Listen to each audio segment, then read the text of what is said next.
Hey there, Descendants, my fellow Americans and people in other countries around the world. How are y'all doing today? We're back on the first Descendant with another broadcast here today. Just gonna be playing, just playing with people who want someone to play with, I suppose. So yeah, let's just get right into it.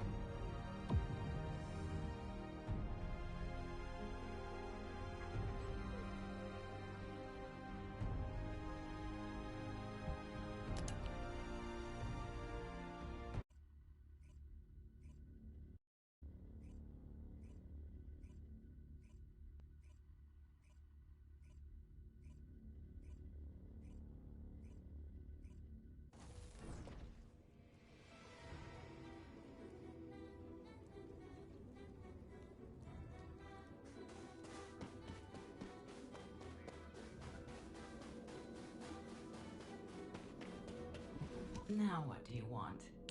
Go on, I'm waiting.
If it's new research, I'm listening.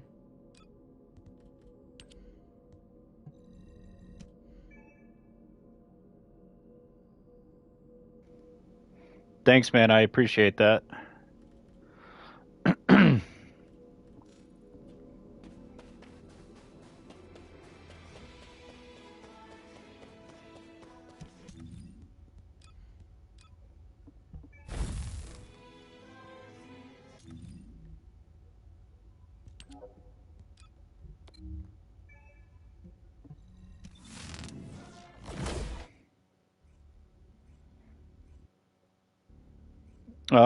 Whatever people want to do. Waiting on someone to get online right now, but I'll have two more spots open.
What's up, guys?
What's up, Black?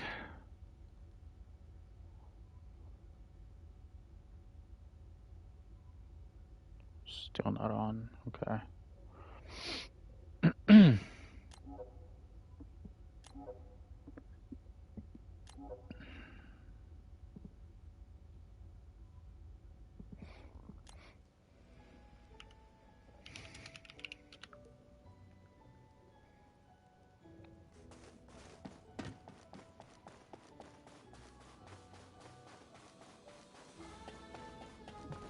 If there's something you need, you'll need to pay.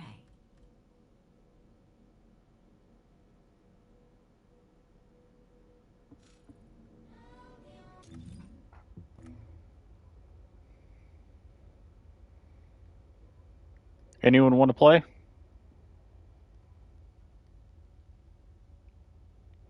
Lionel?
Wow, that's different.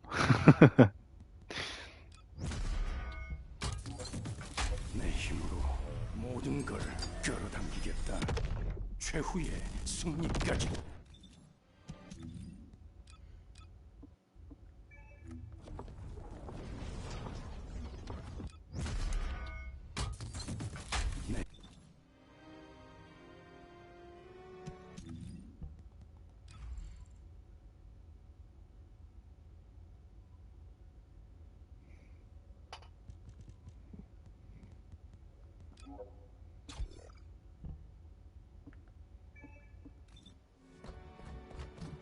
모듈에 대한 건 뭐든 물어보세요.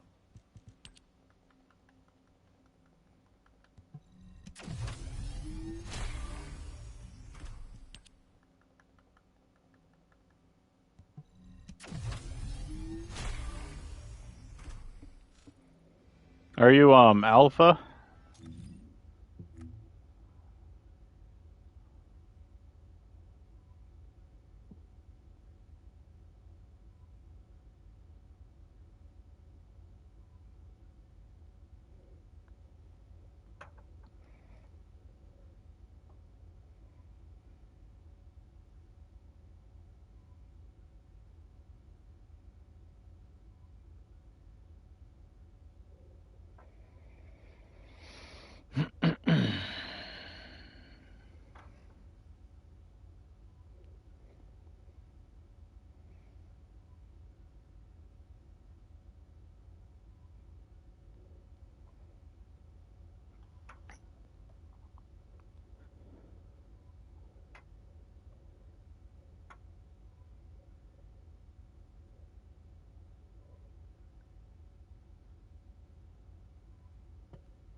Longest queue ever? Question mark. Oh, there we go.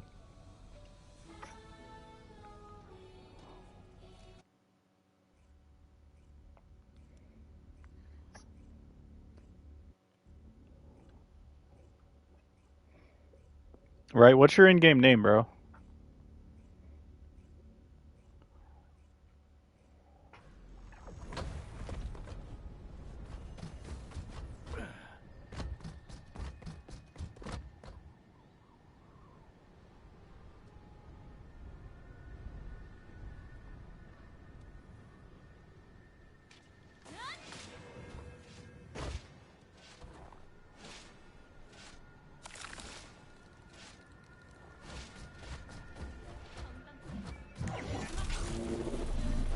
Okay.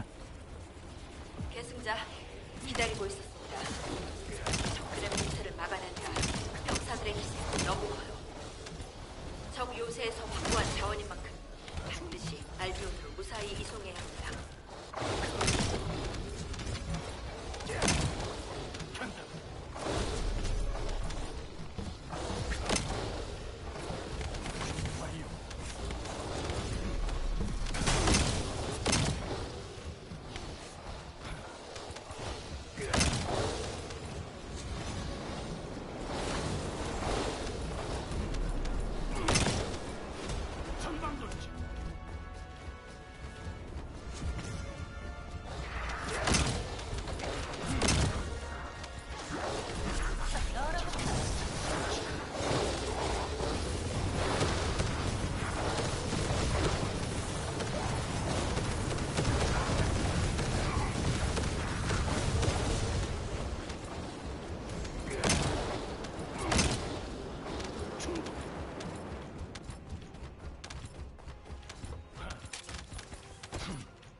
Fire or non-attribute?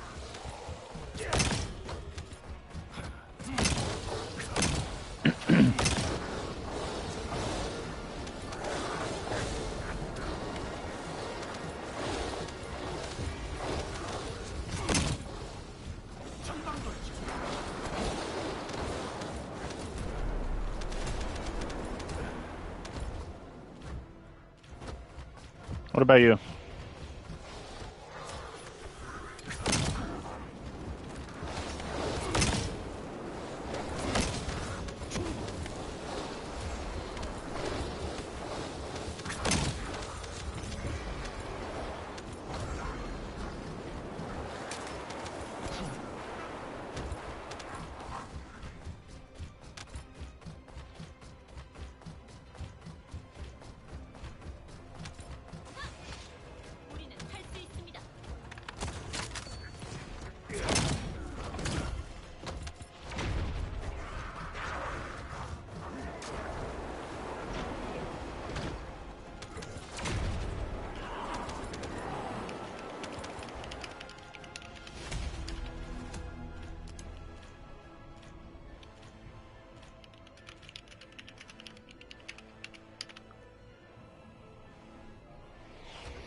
Yeah, we do have a lot of non-attribute. Hopefully the next one after Harris is not non-attribute, if Harris ends up being non-attribute.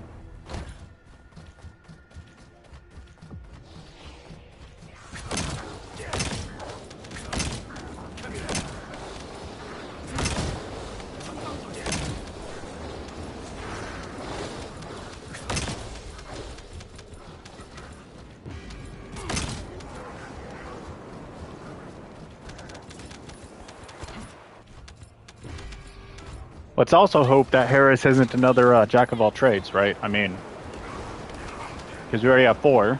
Nell, Bunny, Luna, and Serena.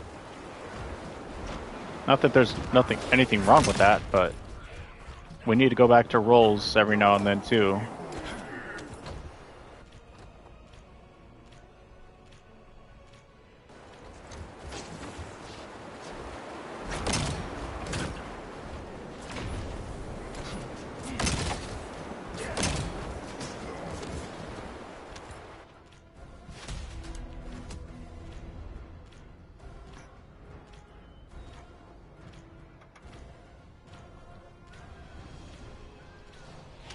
Hopefully she's a good mobber, a really good mobber. That could be nice, and then they could bring out Ultimate Haley and buff base Haley. That way we can have another bossing Descendant too.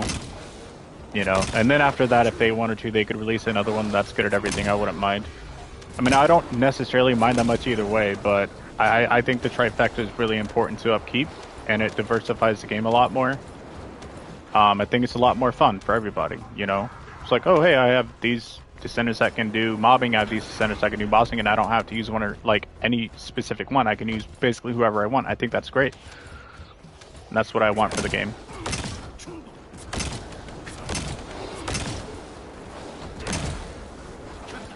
Yeah, exactly. Exactly.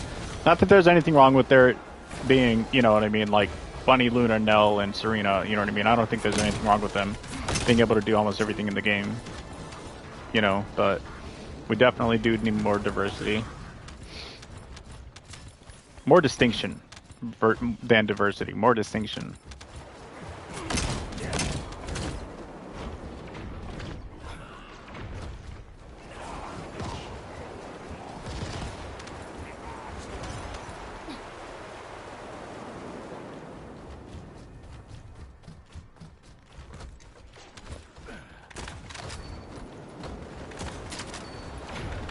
Wow, look at that amazing damage, guys. Holy crap. I'm the best.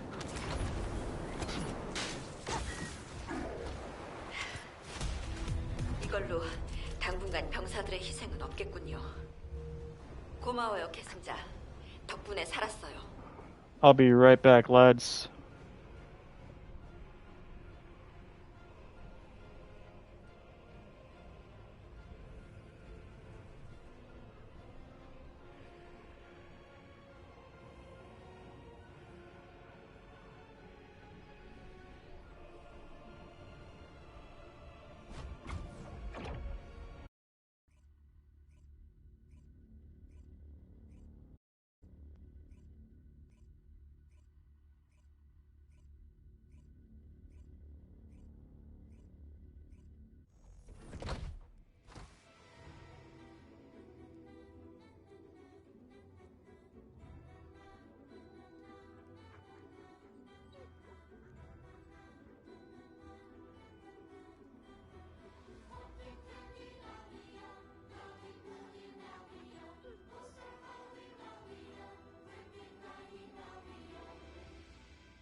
What's up, man?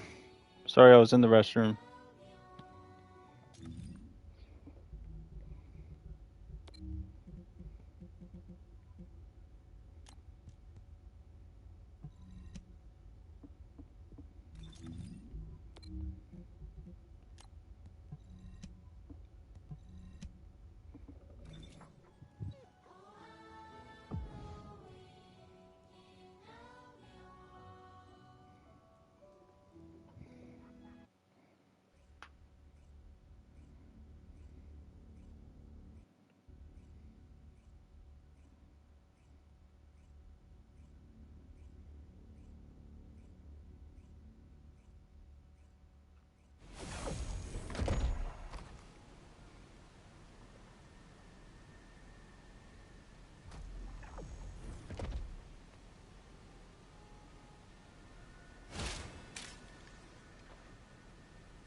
It's alright, I don't want to do more publics.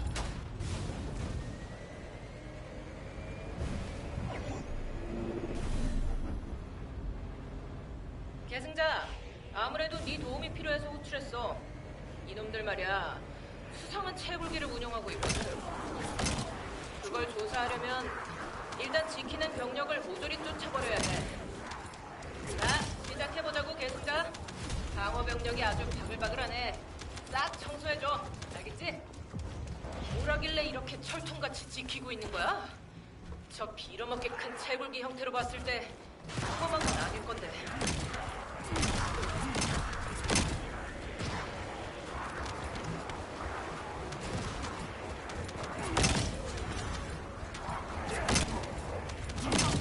이 경보장치 고장난 거 아니야? 또 올린다고? 아, 처치 곤란한 게 한 놈 더 나타나셨군. 부탁해, 계승자.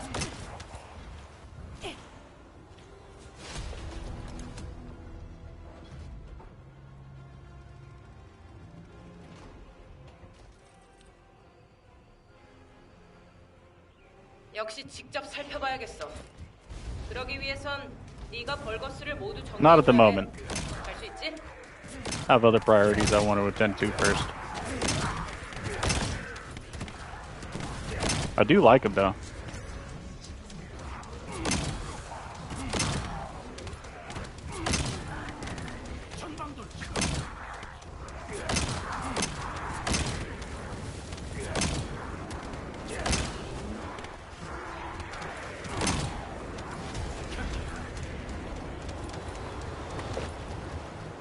이런 경고음이 들리는데?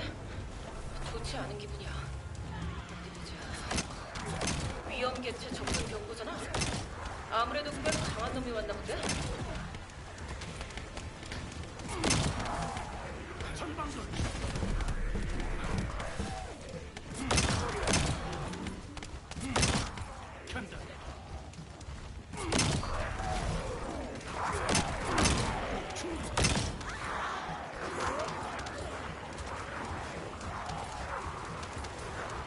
잃어먹을 계승자. 고출력 벌거스 신호가 또 포착됐어.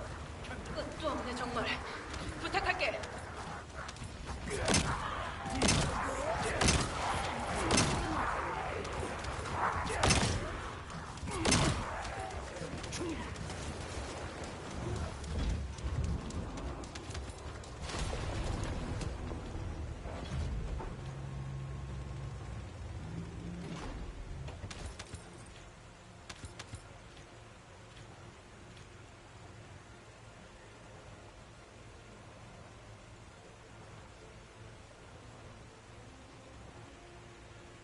Not right now.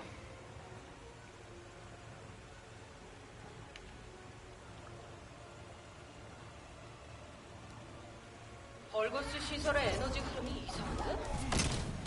어라, 또 방어 병력이 도착한 모양이야.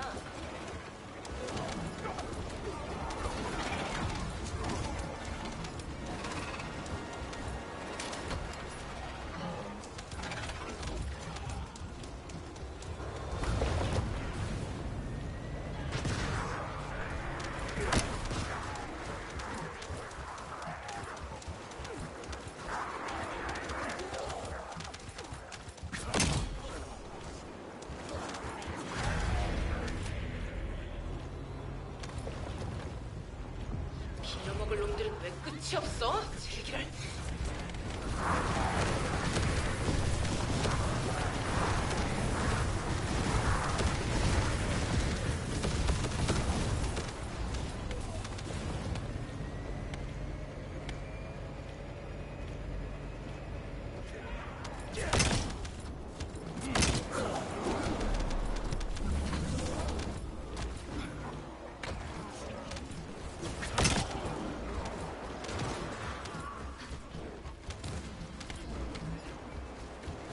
경고장치 고장난 거 아니야?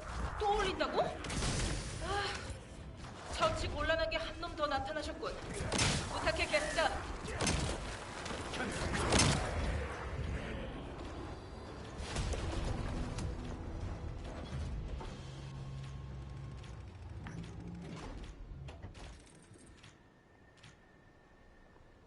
계승자, 확인을 위해선 우리 작업반이 돌아다닐 수 있을 만큼 안전성이 확보돼야 해.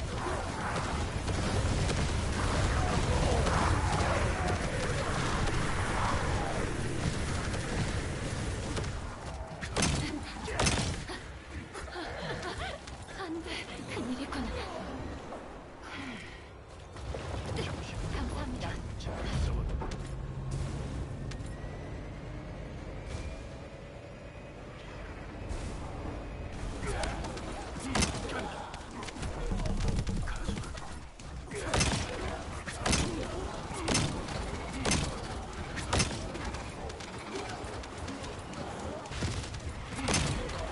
I'll invite you guys after this.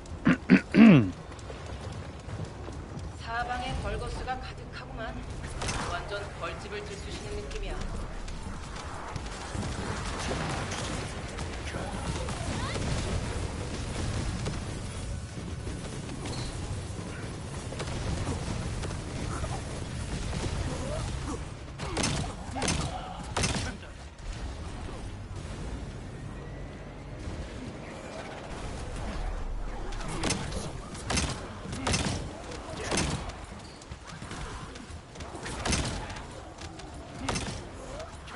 잊어먹을 계승자, 고출력 벌거스 신호가 또 포착됐어. 끝도 없네 정말. 부탁할게.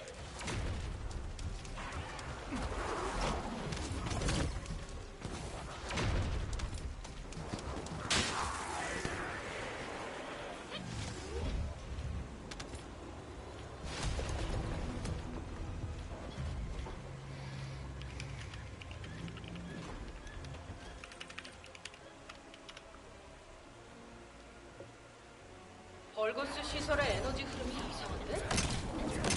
어라, 또 방어 병력이 도착한 모양이야.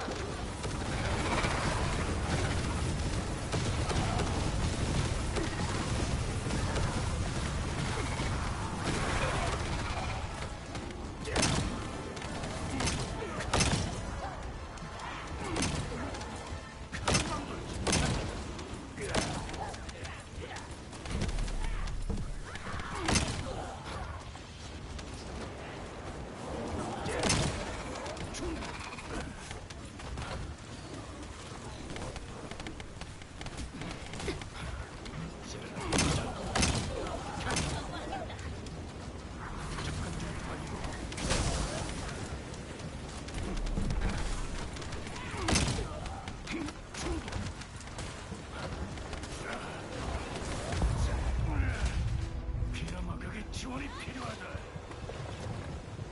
저놈들 지겹지도 않나. 방어 병력이 다시 모여들고 있어. 분명 놈들을 이끄는 벌거스가 주변에 있을 거야. 정신이 간다.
필요하다.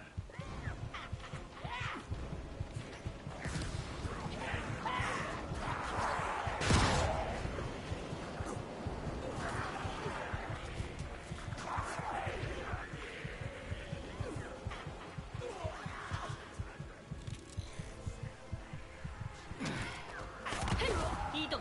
놈들에게 이 당신 경고장치 고장난 거 아니야? 또 올린다고? 아, 처치 곤란한 게 한 놈 더 나타나셨군. 부탁해, 계승자. 주의하세요. 이쪽입니다. 이쪽입니다. 이쪽입니다. 이쪽입니다.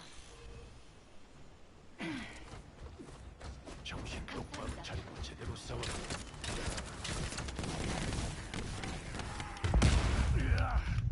혈기가 파괴되었다. 요청한다.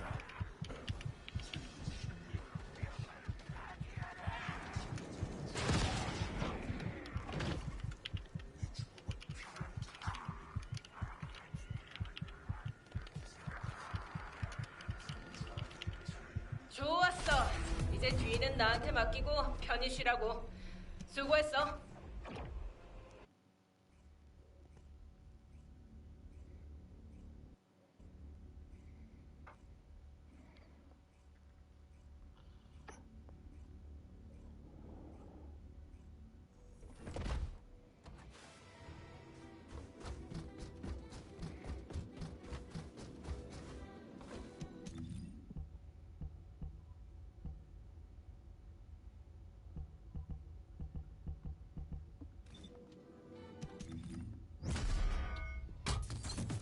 내 힘으로 모든 걸 끌어당기겠다.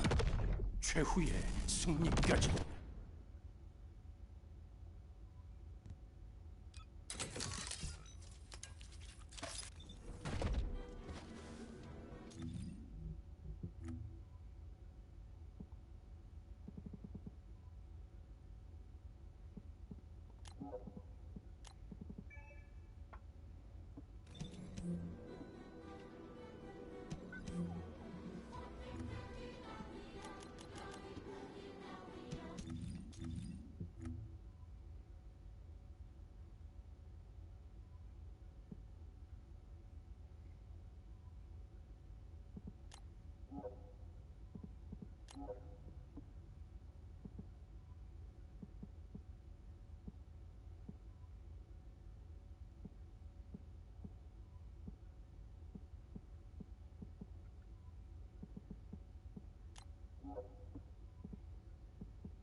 새로운 연구라면 나도 환영이지. Lionel, you want to play?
Anyone in stream want to play?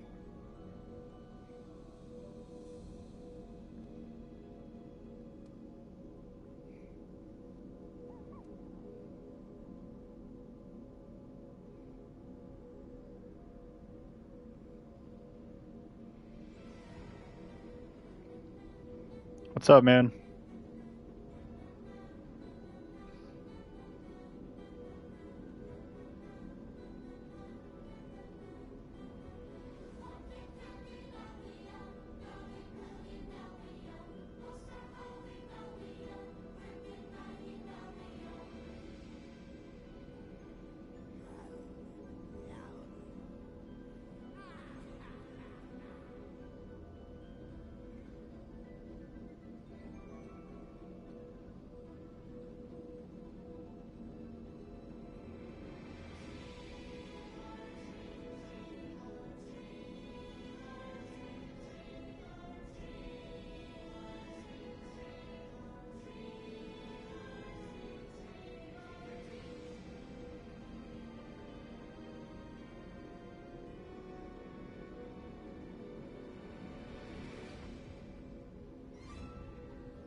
I'm almost MR27, so that.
Just waiting on Requiem to get here.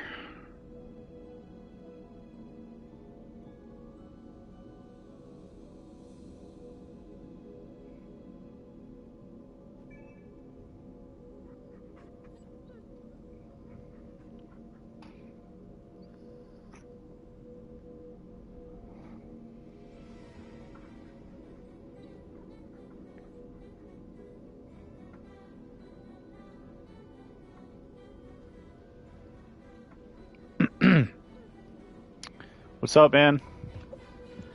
Yo, what's up? How's it going? Yeah, it's going alright. Just wait for everybody. Hey, oh no. Hey, there we go.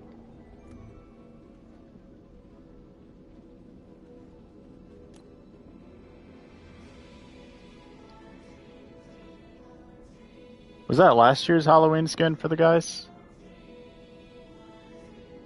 The one that I have? Yeah. Just the mask. Oh, okay. Yeah. I mixed it up a little. It looks good. Thanks. All right. Yes. Damn, that was fast. Holy shit.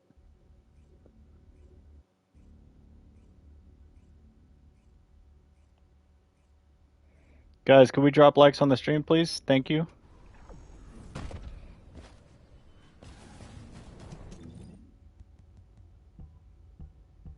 Okay.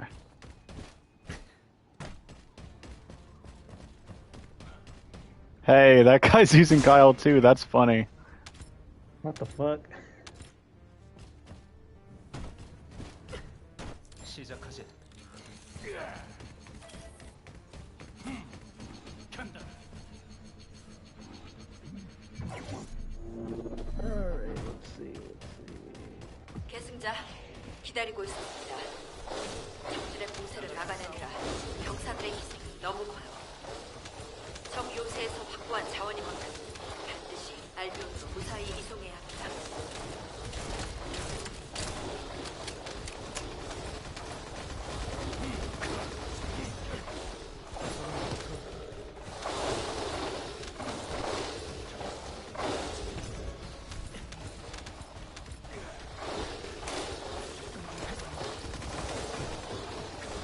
나쁜 놈 손들어.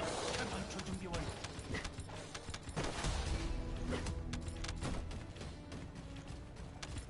Bro, what the fuck? When Nugent does his fourth, he walks like he has to take a shit. What the hell?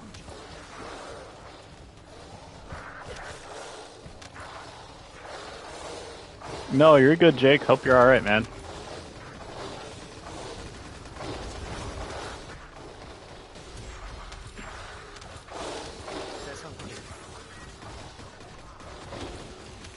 준비 완료.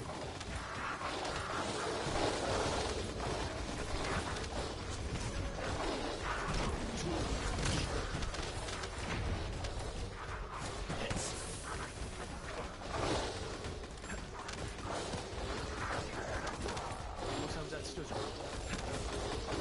우선 너부터 시작하지.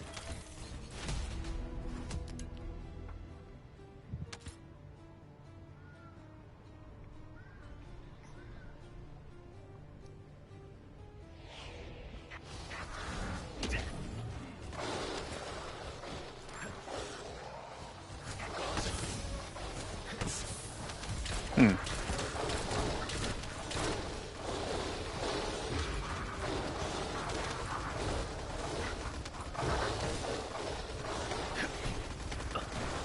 Right.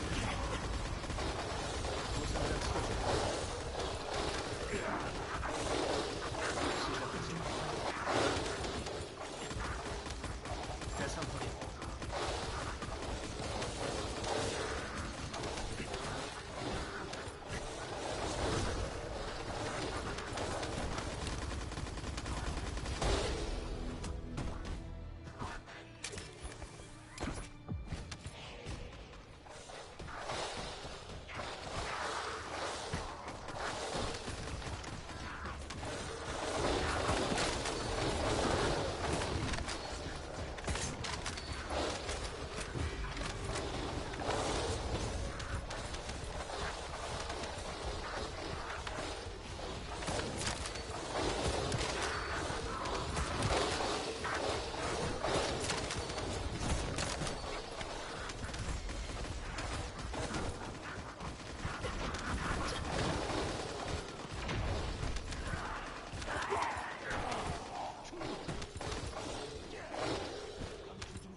Oh, Eugen with the sword could be pretty good.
No, it's Korean. Okay,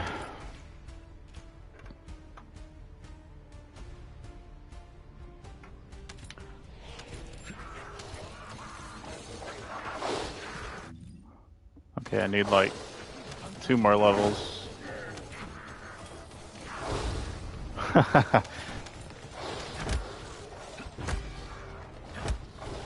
Yeah, they're all beautiful languages.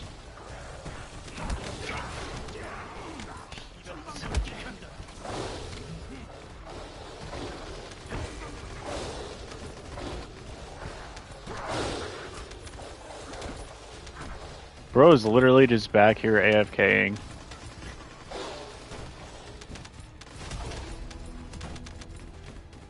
The other Kyle. Hey, move your ass, man. Come on, go out there.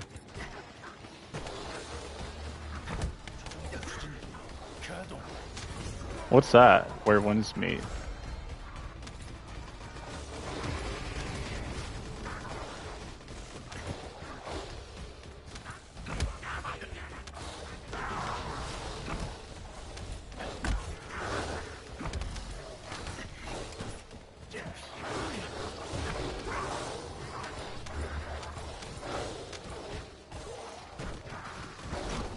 Huh. Wuxia. Has to be Mandarin.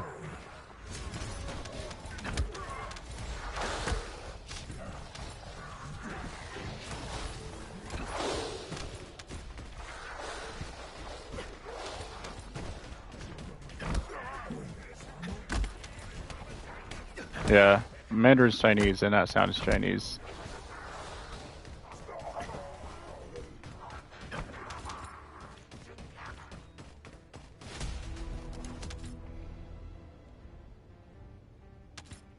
Bro doesn't realize he can just go and catalyze away from the enemies. I feel him though. I used to do that back in the day. Just leave to catalyze. Wait, did he leave? Yeah, because he hit 40.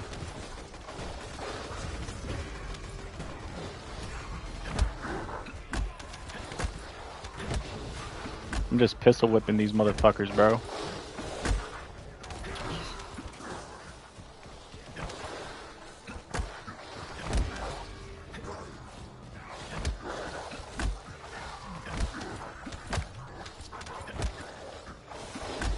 Damn.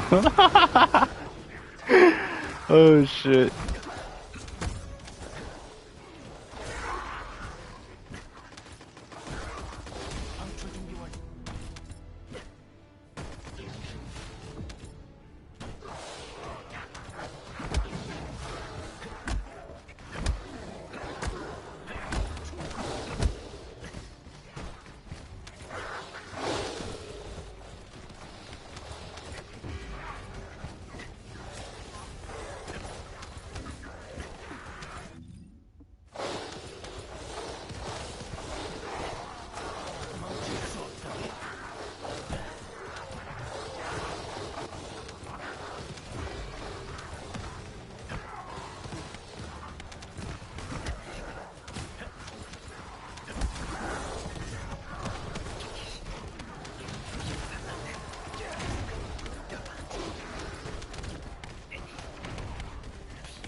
걸로 Did you see me beat him to 당분간 death? 병사들의 희생은 없겠군요.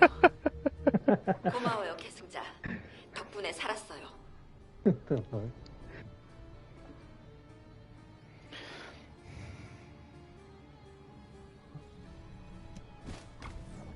Yeah, fuck that. It's the same thing with COD Online when it used to be up, because that's a Chinese game too. You had to like do all kinds of weird shit to play it.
Yeah, it does that sometimes when I go to a menu.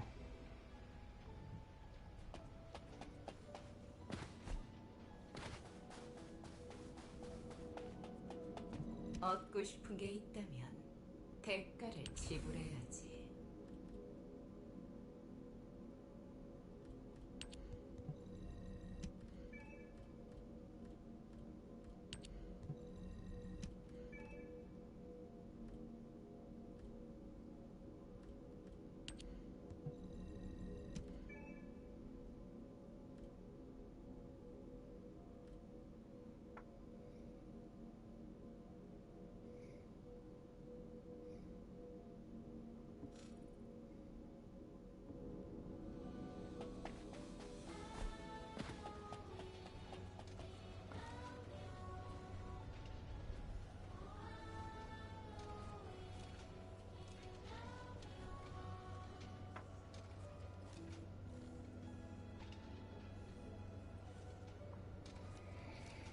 Oh. Bro, why are you spoiling, you motherfucker?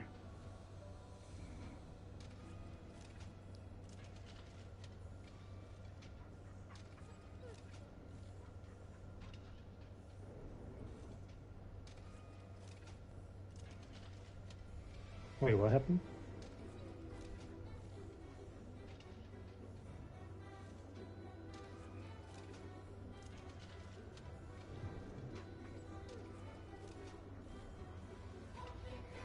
Man, that sucks. At least it's not a big spoiler, though.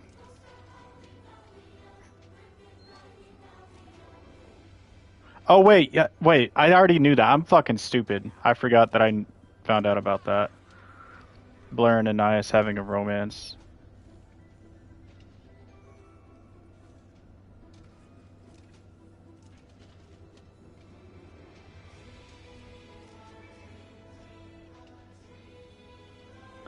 Alright, Link.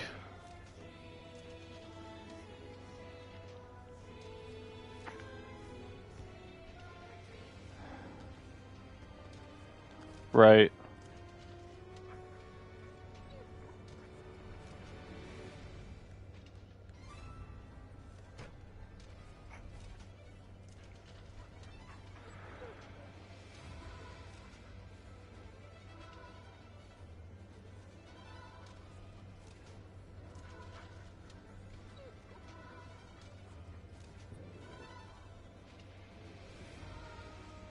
Let me see here.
Requiem, you're MR31, right? What? You're MR31, right? No. I'm master rank 26. Oh, okay. Gotcha.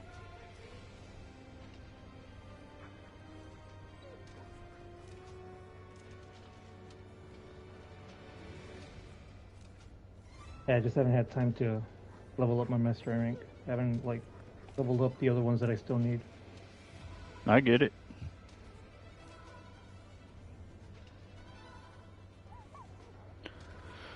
Oh.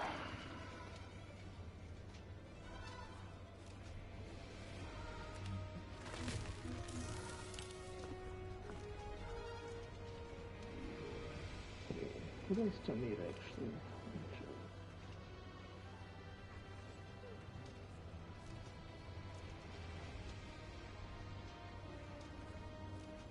Huh. Oh, okay. Let's see. It's just the regular Descendants that I need to level up.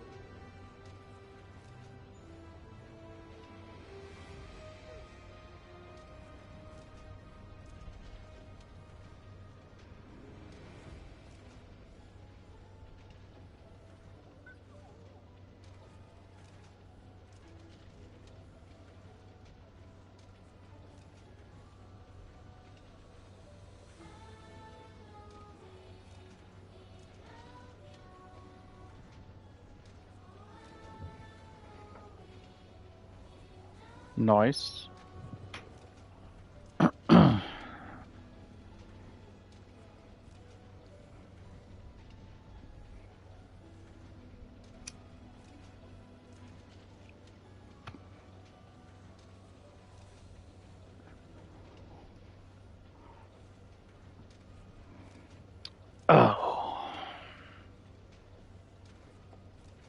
Let me see here.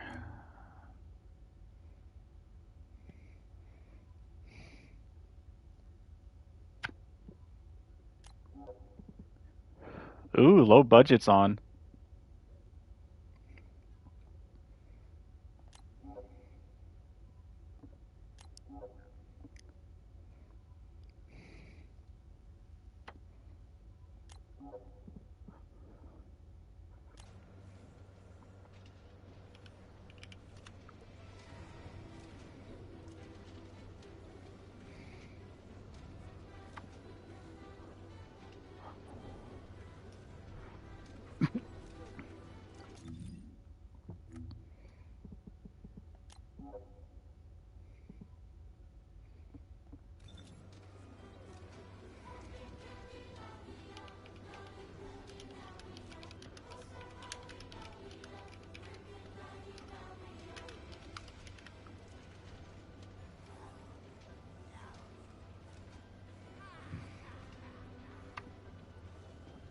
Requiem, we got you.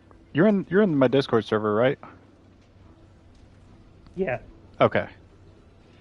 Yeah, you got me in there.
You down for some purge?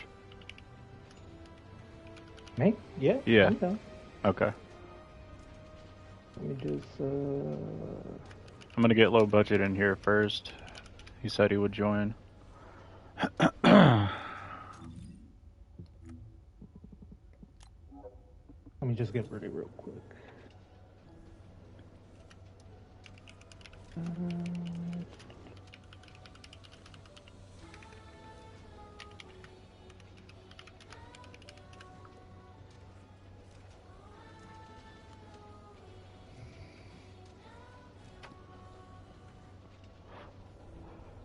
Those to those.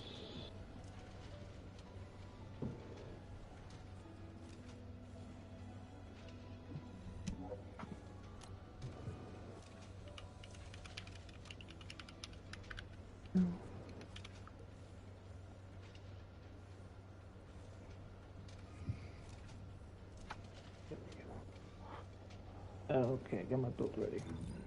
Alrighty, perfect.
What's up, man?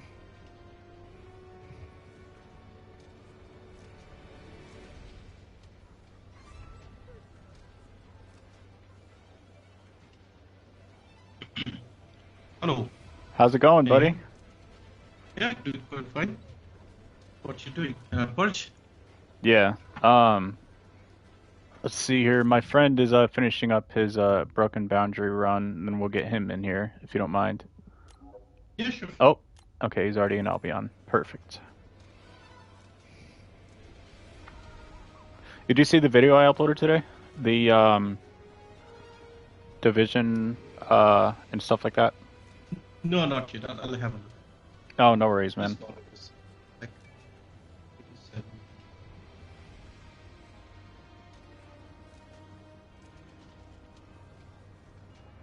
Yeah, I'm kind of sort of done, trying to explain things to the community. Right. I'll just It's make understandable. videos. Yeah. I get like the sensible commenters. I'll just interact with them. Like, Right. that. Right. Because What's there's up, some Beck? people, no matter how many things you explain to them, how much proof you give to them, Yep. They'll just deny. They want to argue. That's all they want. they just say there is no content. There's no content. Yep. They are putting too many skins. They need to stop making skins. It's like, oh, my brother in Albion, how are they going to fund the game if they don't make skins? I'm done explaining the basics of the economy and business. Yep. Just going to enjoy it. I mean, it is what it is. You know.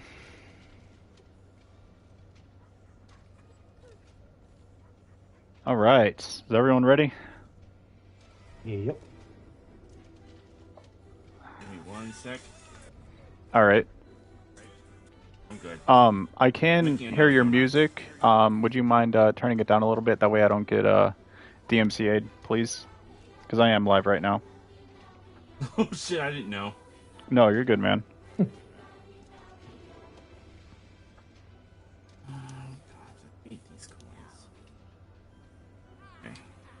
I'm good. All right. LBG, you good? Yeah, I'm good. Okay. Wait, okay, Beck, which purge do you need to do? I need to do both of them. I really haven't been What doing number much are you of on? them. 3? You can open the map and look. I believe I'm on 3. Yeah, you are. Okay.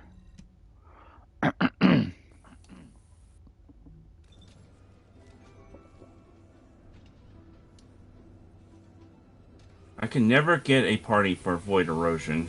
It's either me and one other person or it's just me.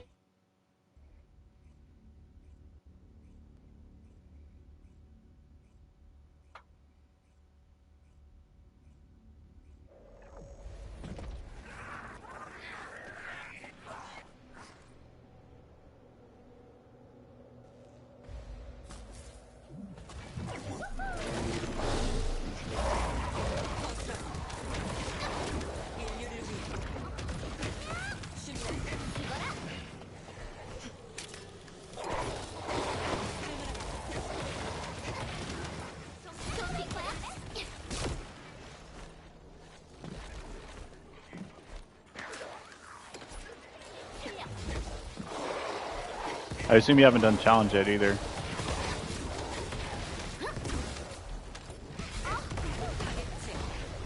Beck. Oh my god. Beck, do you still need to do purge challenge as well? Yes. Okay.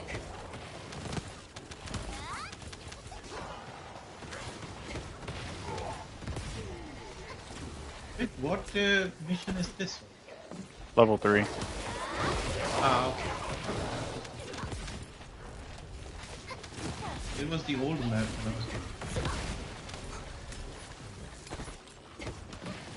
Like,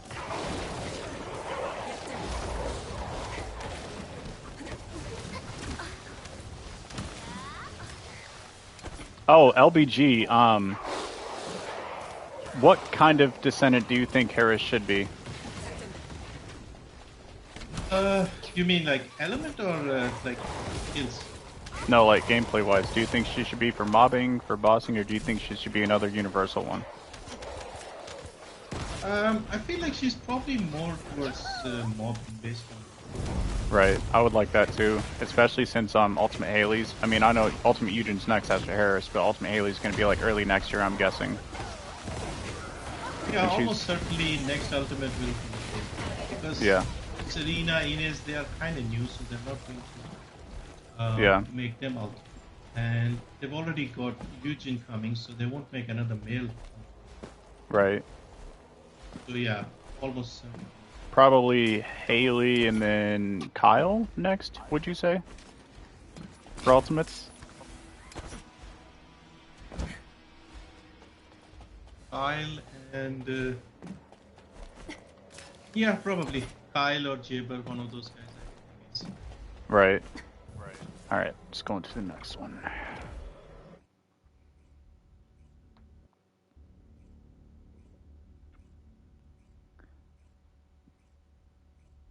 Yeah, there's a 5.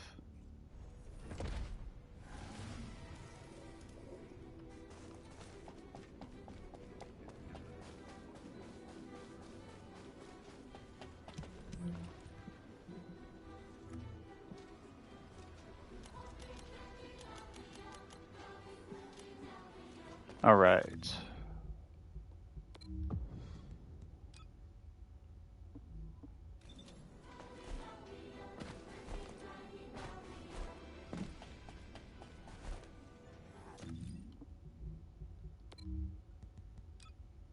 Yeah, it does take a while for me to in and out of helping. You're good, bro.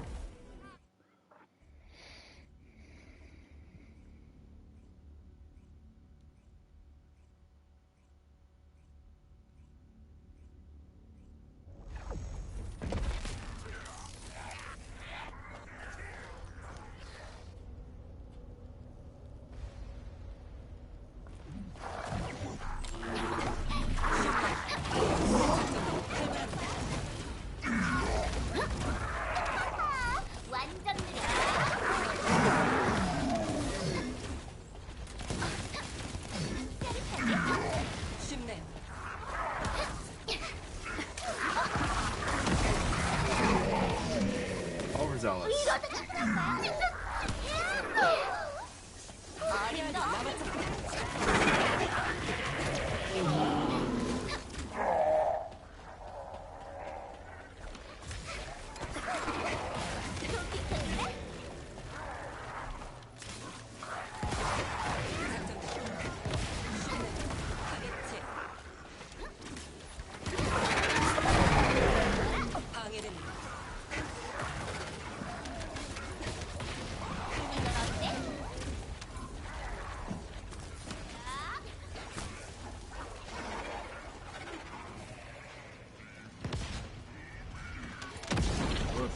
I haven't heard of that.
What's Raven 2 gonna be? I mean, I know like you said MMORPG, but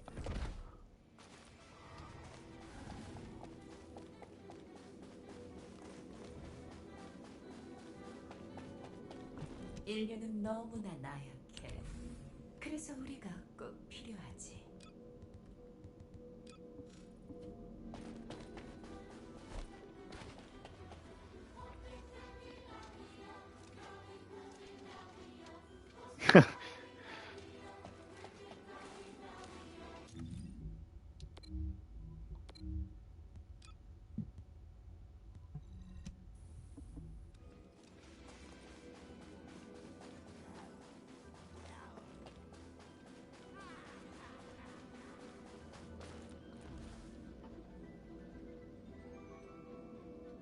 I think they should add XP for Void Erosion Purge as well. yeah, that'd be nice.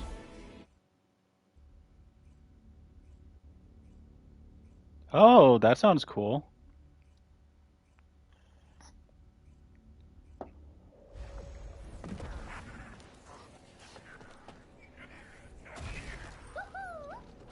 좀 비켜줄래?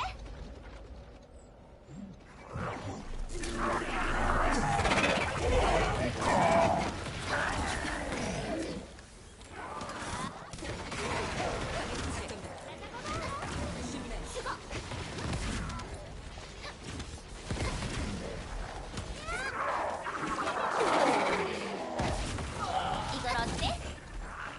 Oh, LBG. So, what would you think about okay, firstly, do you know what major orders and held Evers 2 are? 이건 어때?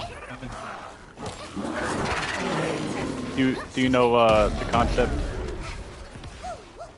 Not too sure. I think it's like a extraction. What? I'm sorry, what did you say? I'm not too sure. I haven't even seen gameplay of that. Okay, well, let me think here. So, do you remember how the pre-registration was like a community effort-based thing?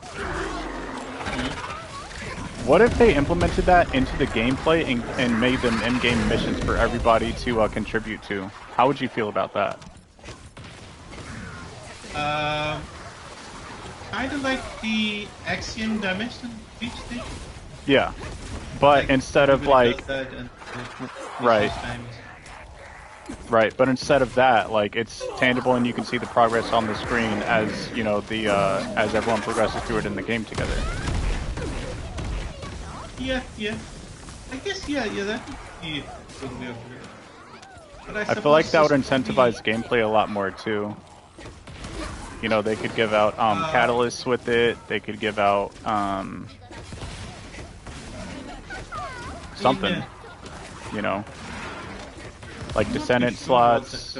Community wants, because they do give out a lot of catalysts. I mean, the races, for example, they give you like 6-7 catalysts there as well. Yeah. I mean, it could also be just like Descendant slots or something like that. You know, like kill 40 million Vulgus, defeat 1 million bosses. You know, stuff like that. I mean, they kind of already do that for the Battle Pass. Yeah, but that's And also for the individualized. medals. You know, it's not a Oh, you mean like, community-based oh yeah, thing. okay. As a Yeah. group, if you do this, you do Yep. that. Yep. Yeah. Yeah, wouldn't be a bad idea. I mean, they have that with the wall correction and stuff, so yeah, they could just refine that and add it. Right. It would be extremely easy for them to code it into. Yeah. Also, I just think a lot of the issues with the TFT is just not enough people, and they're just playing it safe as well. right. Also, how would you feel about doing a collabing on a video together? Sure. What do you want to do?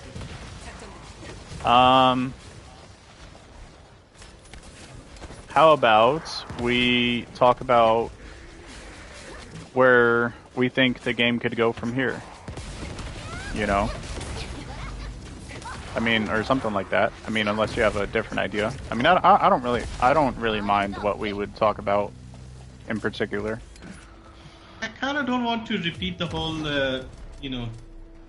the thing we have been talking about for the last month or so, like game dying and all of this. Oh yeah, no. I wouldn't. No, that wouldn't even be brought up. Yeah. I kind of want to like see what can we do, like what mission types we could have here and things like that. Because I have a feeling like the existing player base that we have, nothing will satisfy them. Right. I feel like the devs should really focus on getting new people in and having some really challenging stuff for the old players. That Right. they have like a turnover constantly of new people coming in, because you have 20 descendants. Anybody joining now who likes it, they have plenty to do for like a good 3, 4, 6 months, depending on how much they play. But people who have been here since day one, they kind of need something to keep them occupied and satisfying, and that is not easy. Right. Because they've already put in 3,000 hours, they're kind of burnt out anyway, so nothing will please them that easily. So I think the biggest issue is this game needs a lot of new people. And for new people, they should have, basically it should seem appealing. Like the other day I made that video about the skin prices and stuff. I went with like 250, which was I think too low, but still, they need something to get people in. Like, oh, this is cheap. Okay, I'll pick one. Right. And stuff. We Just got 5 be more seconds till we're welcoming to you. teleported. Yeah, sure. So hold that thought.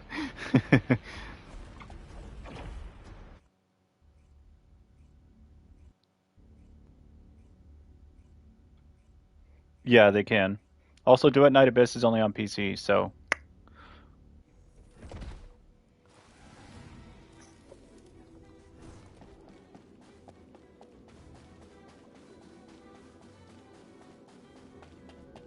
이번엔 뭐가 필요하니?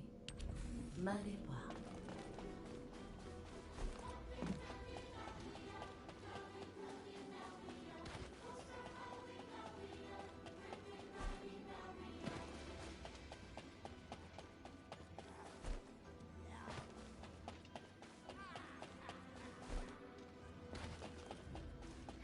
how about this instead for a video idea? How about we talk about, things we expect to see in 2026?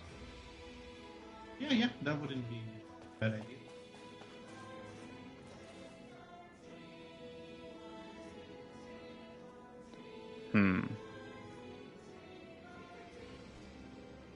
I mean, we can talk quite a bit about any random topic regarding this game because there's so many things we can discuss. Maps, Right. missions, what they could add in terms of gameplay, making Yep. the guns more practical again, things like that. There are plenty of things. Right. For sure.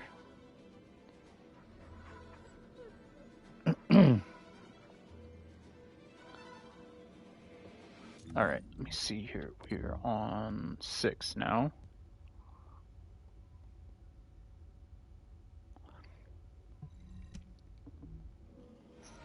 But I'm pretty optimistic about next year for the game. Yeah, I would say so. Especially if they get Glaz's daughter in and have something else to do. I think that will create a lot of hype. And they seem to be doing.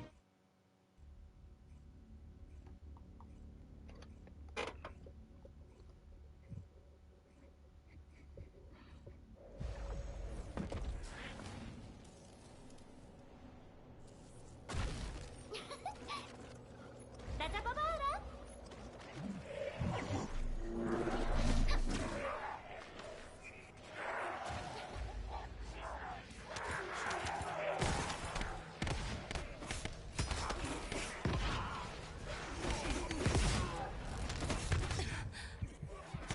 뒤집을 수 있어. 할만합니다. 방해됩니다.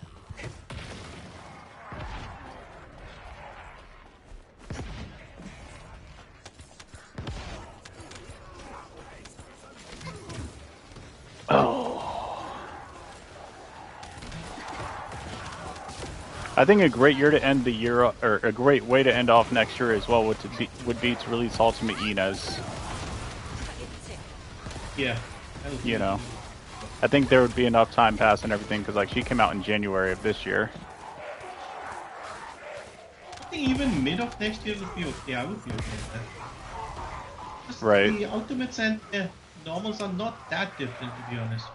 It's just they have one or two transcendent. Right, and then slightly higher base stats and stuff like that. Yeah, maybe a little more defense. The loading times are fine for me. I don't know. I guess it depends on your region and like who else you're playing with. Like for LBG, you know, he's on the east side, so he loads in a little bit longer. And also, right now, I would say the player base is lower right now. Yep. Especially, I mean, Void Vessel did kind of. Unfortunately, we had a little bit of a drop off from that, you know. But I don't think the game's dying. I still don't have that opinion, honestly. Yeah, it's just not practical. Companies are not going to spend 2 years developing a game and then one bad quarter and they just drop it. Right. It's such a stupid fucking. It's such a stupid idea that people perpetuate. Yeah. Every single day, almost without fail, there'll be a comment along the lines of, I give this 3 months and this will be done, or I give this 6 months and this will be done. They're just selling the skins to, you know, farm it before they shut it down. Like, skins are not like vegetables and fruit. They're not going to expire. Right. It's not like they have to sell the stock before it goes bad or something. Just some weird logic. What the hell is going on? Why are we... 지원을 요청한다.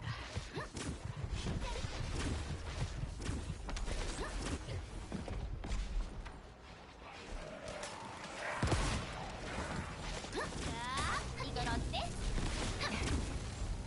아직 해야 할 일 남았잖아. 18 gauge. There we go. Oh, that's probably so why then.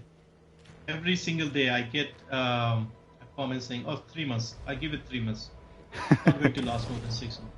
But like, literally, 2 weeks into the launch of the game, I've been seeing that here and there. Yep. I don't like.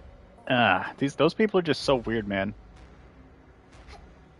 I've literally never said that about any game in my life. I've never been like, oh, I want this game to die, blah blah blah blah blah. Not even Concord, which like literally everybody hates. I've seen a lot of people mention Division 2 in my comments, like, I wish they had this from Division 2 and blah blah blah. Then Division go play 2 that has, game. Like 2,000 players on Steam. Why are they not talking about that game dying? Right. Or I played a game called Rogue Company. I don't know if you played that. Yeah. Free-to-play game. I wasn't a big it's still fan. up. It's not shut down. That's pretty good. It was came out in 21. It kind of did not go anywhere in terms of player base and stuff.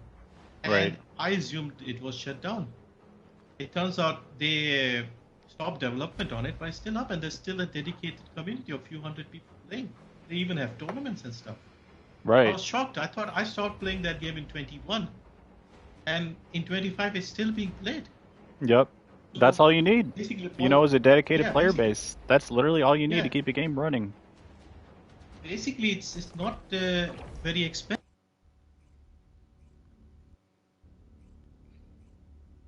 All right, brother. Hope you feel better. Let me nut in your throat to help out.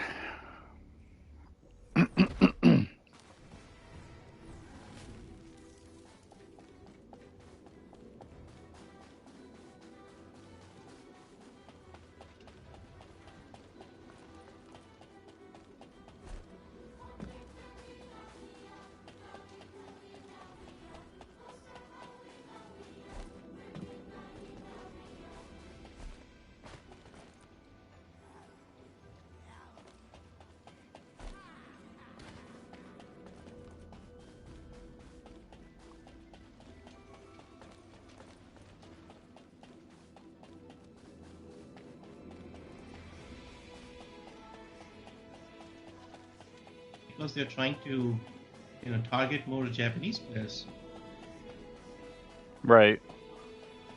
Because I noticed something interesting in my audience. I get like a lot of people from the US. It's like the main 30%, 40% of the viewers. Right. Then I get random. And I noticed last month Japan was in second place. Damn. So I was surprised. Like, I don't even make videos in Japanese, Right. and I did Well, not know this YouTube game was. auto translates Yeah, it for probably us. does the auto dubbing. I don't know how horrible that sounds, Right. but yeah, Must be good so enough for them to watch. Yeah, I was surprised. Like, oh, Japanese numbers are. That was like the first time I noticed. Normally, it's like USA, Germany, Canada, those places. All of Right. a sudden, I see on in second place, Japan. Probably because of that game show thing they did. So, Right. in my opinion, they're probably trying to target more of the Eastern players, and of course, makes sense because I Yeah. think it's a good thing that this game took off in the West, but it's also a bad thing because, in my opinion, people are not used to grinding games and these Korean style hard grinding type of games. in the Right. West. Yep. So, Absolutely not. And you'll notice yeah, that people in the West are the loudest in terms of like being critical and like complaining and stuff yeah, like that. yeah. So yeah, so that's what I was thinking. Like maybe because they've realized that it's just impossible to please some sections, especially the Western sections. Hmm. Yeah, it's probably a good idea to target people who are used to games like this. Right.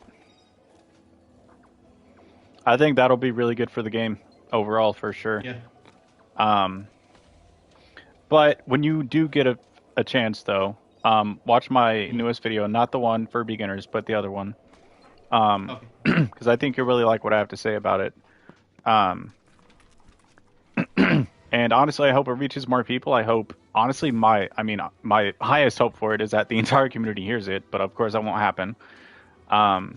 But I feel like this is the most important video I've ever made about this game. Because there's a lot, and I'll just kind of tell you the premise, right now, but there's a lot of division in the community. Like, there's no denying that, there's a lot of push and pull, there's a lot of disagreements, and there's just, like, you can divide it up either 2 or 3 ways in terms of, like, where everyone's head is at in the community, with not the entire game, of course, but with at least aspects of the game.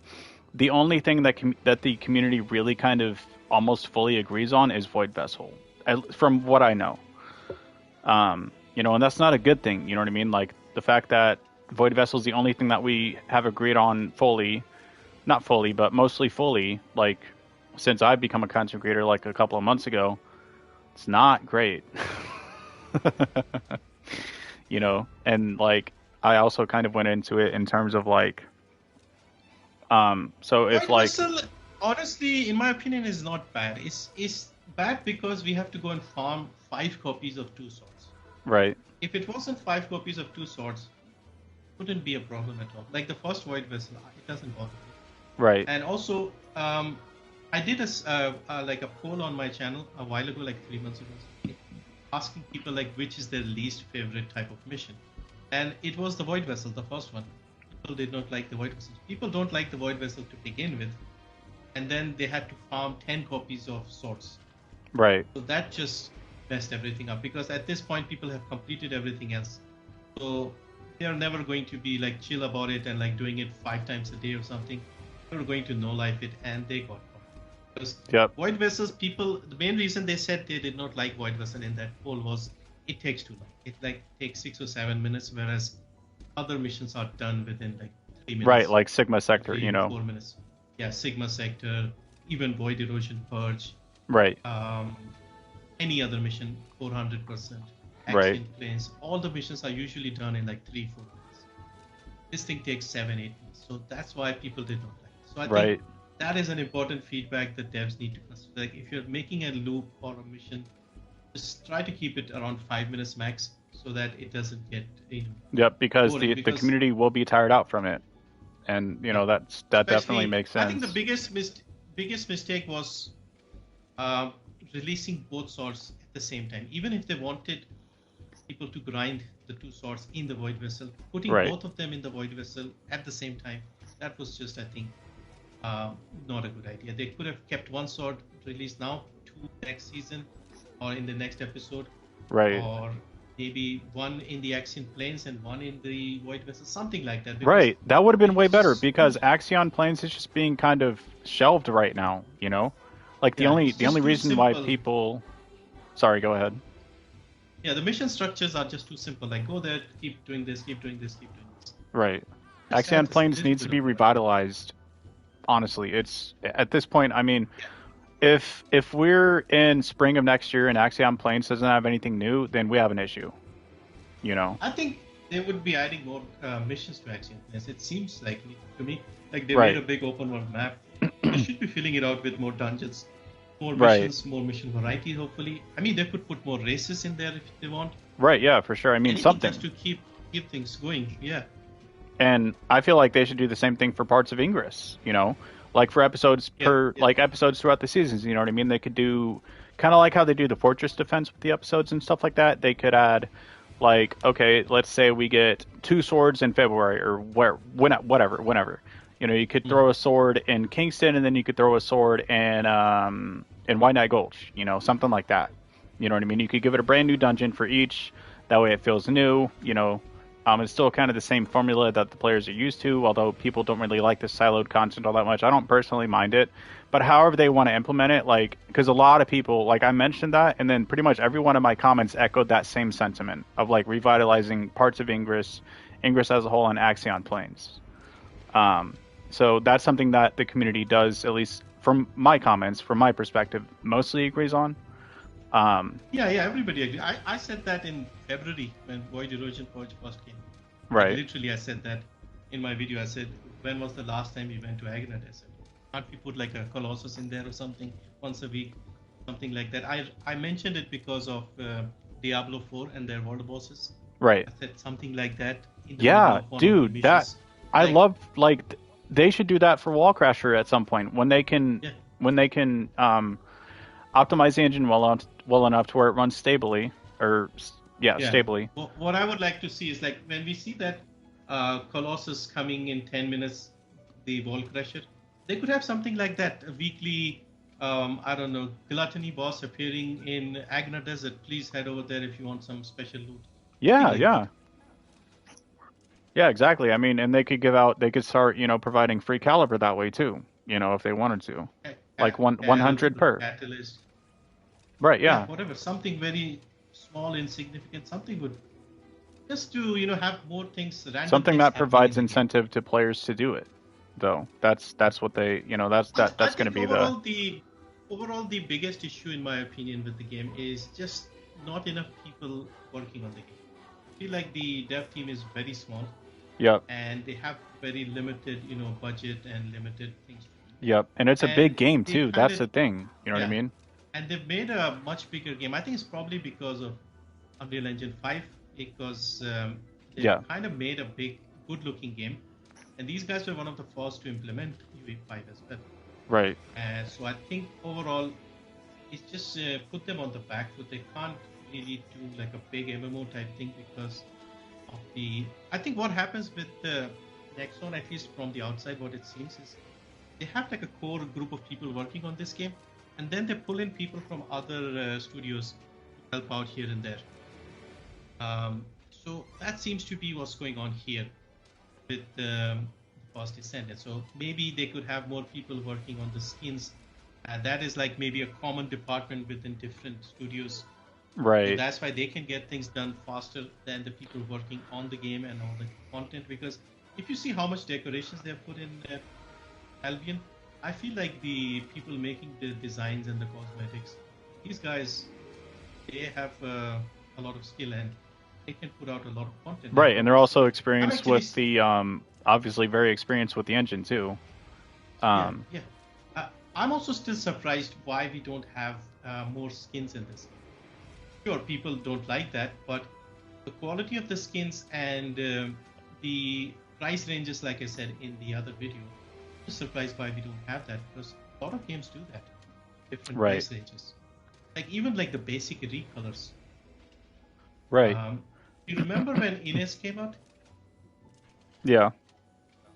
They had 2 recolors for her for 125 caliber. Yep, I don't have those. They still have them. Yeah, they still have them. I did not get them because they were just recolors. Right. And they probably dropped the idea because they start handing out colors now. Right. But yeah, even something like that. Maybe add a head skin to that and make it like 125, 150. And buy it just for the head skin and then it. Yeah, there you go. So there is so if it's true that they do cycle people out like from different studios and stuff like that, um I mean honestly that probably is more true or more likely to be true than not, especially considering that the new Void Vessel is just singular in terms of the locales and like where you have to progress to get to the end boss and stuff like that versus the other one being having two or three different variations of the same map. Um Yeah. you know, and honestly I think that that is indicative of that being, like I said, more likely to be true than not. um but here's the thing though, is that you know, 343 Industries with Halo, I'm not sure how familiar you are with all that stuff, but um with Halo 5, the development cycle for the story, they did the same thing, and Halo 5 is, I think, universally agreed to be the worst Halo story out there. um and it's because like you have all these different people, you know, these people don't know what they're doing, they don't know, like obviously, you know, like someone who's been there working on the game for the past 5 years versus someone who's been working on it for the past 5 months are going to have completely different levels of experience, you know. Yeah. Yeah. um so I don't think it's the worst thing to cycle out developers here and there, but I think what Nexon should, you know, set out to do instead, hopefully the higher ups, because they're the ones with the real money, you know, they're the ones who get most of the shares and stuff like that. Hopefully they just hire, and I know they are currently hiring, but hopefully they just hire like, you know, dedicated like game developers who are there to sort of stay for the long haul rather than just fill in a spot for a week or a month, whatever the case might be. Yeah. Yeah. The game will flourish from that if they actually do set out to do something like that. Instead of, you know, okay, here's Bob from you know, from HR. Let's get Bob from HR in here for a year, you know. Yeah. Especially since you know, Unreal Engine 5 is notoriously difficult to adjust to and work with. And Nexon had I heard, I don't know how true this is, but I heard that they had basically a week to get acquainted with it and then build the game from the ground up. Or Magnum Studios. So, but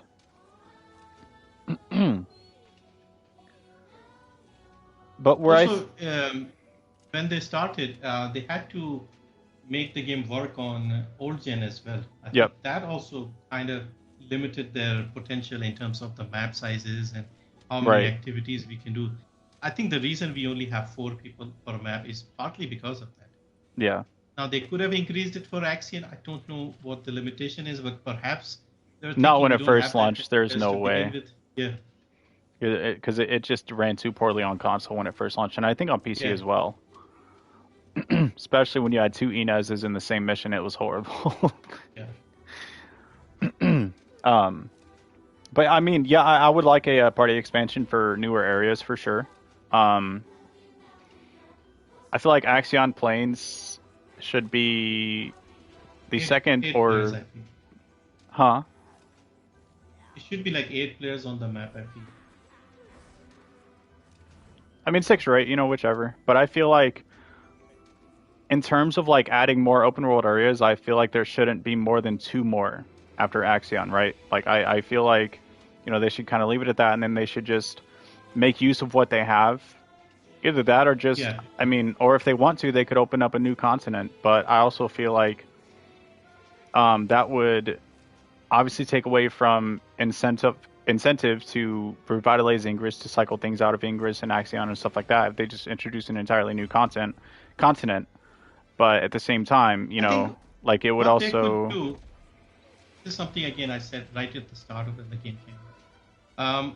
What we need is like some sort of another hub area, let's say. I mean, this is fine, Albion is fine, but we need to go like inside the city where people are living, like all these people, like the last of humanity. Yeah, like liven trying up the to save- place, you know, throw in all these NPCs and people- stuff like that, like Yeah, just idle throw in NPCs.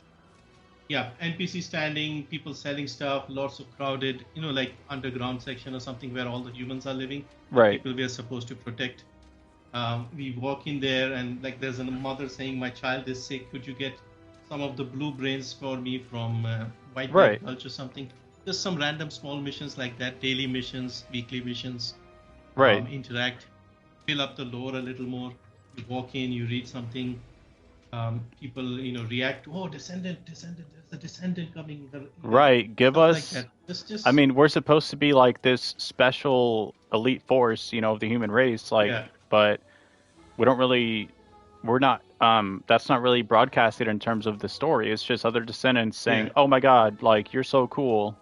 It's Yeah, just exactly. descendants. Fucking like Bunny looks up to Freyna, and that's cool and all. Yeah. That's fine, but like, because other games do this too. Like Elden Ring is amazing at this. You know what I mean? Like most of the NPCs you meet, they're like, "Oh, you're tarnished," and it's either they hate you or they're like, "You're going to save us all." You know what I mean? You're the Destiny child. It kind of gives you that yin and yang of that like ego that you're supposed to have as the player. You know what game did that well? What? Outriders, if you played that one. I actually have not. If you, But I know it's an Outriders MMO, was and I know surprisingly it's good in that. right. Outriders, I really like that concept because they really did make you feel like you were something special. Yep. Like your character. Basically, you kind of became immortal when you got the abilities. What it was called. Right. Not tainted. Tainted is obviously Elden Ring. There's something similar term. Altered. They used to say you are altered because you were like an outrider. The outriders were like normal people, but the altered ones, they were like extraordinary because not only were they outriders, but they also got altered. So that made them special. And everywhere you walked in any of the open world areas, any of the hub areas. Yeah, you were recognized. You felt seen. You were recognized. You are like something extraordinary. Yeah, and this game could use that too. Yeah, that sort of thing. We need more little things in the game like that because the little things matter. The little things, especially in games. Exactly. Especially when a lot of people are saying that feeling of power very well. Especially when everyone's saying, "Oh my God, this game is boring." You know what I mean? That's probably part of the reason why they say that. More lore, more NPCs, more world activities that fill you up. Like they have those journals and stuff. Just need to expand that and make them somewhat more interesting because some people don't even bother looking for those. Right. We need NPC side quests akin to Elden Ring. That would be cool. Yeah, any side quests like weekly things or just story missions or whatever. Right. It will just be more I feel like if they gave us that and like something similar to Major Orders, they could call it like Diligence of the Descendant, something like that. I don't know. Like they could come up with something that's related to the theme of the game for it in terms of a name. But like kill 10 million Vulgus, kill 20 million Vulgus, kill 5 million Colossi, whatever the case might be. I feel like that is, man, like I would really like to see that at some point, because like that, and that's going to unify the community a lot more, because like now, like the experience is so individualized, and that's why a lot of people just play it solo, right? And then I said this in one of my videos too. I was like, like if you play solo, of course you're going to have a lot less of a fun time playing the game versus playing with friends. And that's why I was like, play with some friends, you know what I mean? Make some friends, like that's my biggest piece of advice that I can give to people, especially new people in the game. You can see any game you play with friends, co-op, bunch of friends. You take the shittiest game in the world and put 4 people together and they'll have a good time. Right. And the same can be said about a solo player game. Like if you're playing this solo, no matter how fun it is, you'll eventually get bored. Yeah, bored, burnt out, you know what I mean? Yeah. That's what keeps things fresh. Like a lot of games, multiplayer games, that's the reason people keep playing the same mode, same mission over and over and over. Yep. Thousands and thousands of times. Right.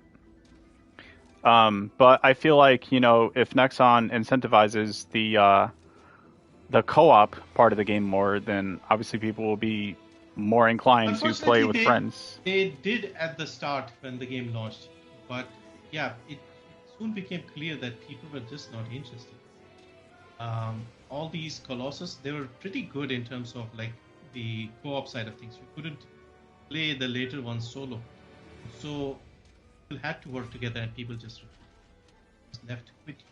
Right. If you couldn't kill the boss in the first phase, people just left. Well, I mean, here's the thing about that though, is like I feel like and I think you're talking about Deathstalker. Well, Deathstalker was actually good. Deathstalker, I think it wasn't as bad. People leave. Right.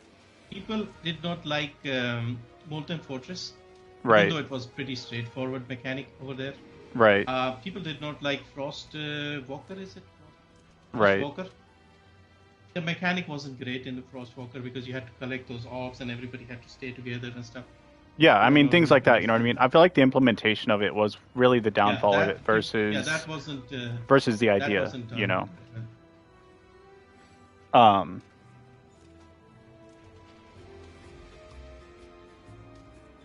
So basically, what I want is like they can add co-op, but it should be something where. David, we're not trying to say that they should force people into co-op. What I'm saying is that we need major orders like Helldivers. That's what I'm saying. Things that you could still contribute to solo or in a group, whatever the case might be. I know that there's a lot of people out there who like to play solo, you know, and I'm glad that you enjoy it solo. I'm glad because most people don't, and most people think it's a boring game. Like if you take Void Erosion Purge right now, you can do it solo, you can do it public in a group. Right. I think that is what they need with missions. Like have both options. Right. If you want to do solo, like I do solo a lot of the time. There's some missions I say, okay, let's just try public. See if there are enough people playing. If there are enough people playing, I don't mind doing them in co-op. And if it's like early in the morning or something, I know there won't be too many people playing. I'll play solo. Right. So yeah, I don't care either way. Yeah, but, for sure. Yeah, some people are like that. They only play co-op or they'll only play solo. Right. I think they should have both options. And I think at the moment they do. Yeah, for sure. I think it's not an issue. Most definitely. So they don't really need to change too much. Yeah.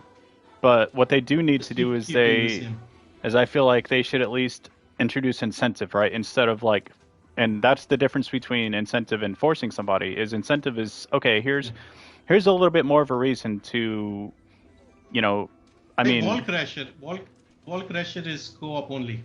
Right. But I don't but that's fine. You know what I mean? Like no one exactly. cares about that. You know. No one minds says that I at want all. It to be solo. Right. They should have stuff like that. But yeah, I think, you know, major orders, you know, let's see here. Kill, I mean, they could revitalize the old areas just like that, right? Like the major order could be for Fortress, you know, kill 5 million enemies in Fortress as a community. You know what I mean? Whether it be resource defense or whatever the case might be, just playing the missions, you know, and they could introduce a few new missions for it as well. They had this. I actually played something which had this. The only game I know of that had that is Helldivers. I'm sure other games do. You know, I'm sure other games do that. But I can remember there was like another game I played recently where you had the exact same thing like you're saying, like weekly things where you have to kill so many enemies as a community.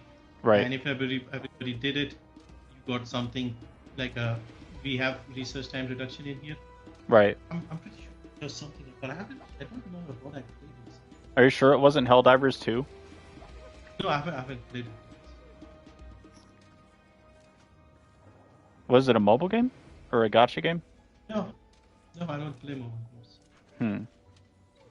It's definitely, maybe it's just like many games do that, so it's just... Was it a free-to-play game, or was it paid, if you remember? Could have been free to play. I mean, I played Apex before this. That might have been the only one, but I haven't played Apex in a few years. Right. But yeah, I think they had that as well. Probably. Maybe it was something else. Right. Kill so many or do something so many times per week as a community. Yeah. And sometimes, honestly, you didn't even do anything and you would get the thing.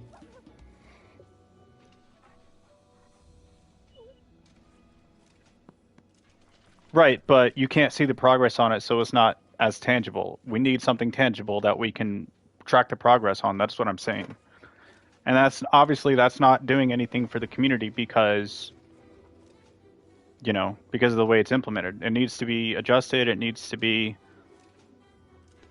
just honestly straight rip it off of Helldivers 2. Genuinely, like that's the reason why that game still has 90 plus 1,000 players a day is because of the major orders, because everyone likes completing them, because there's unity in that community, even though that community is a fucking cesspool. But you know, they log in, they kill the faction that the major order tells them to, and then they complete it, and then everyone gets rewarded.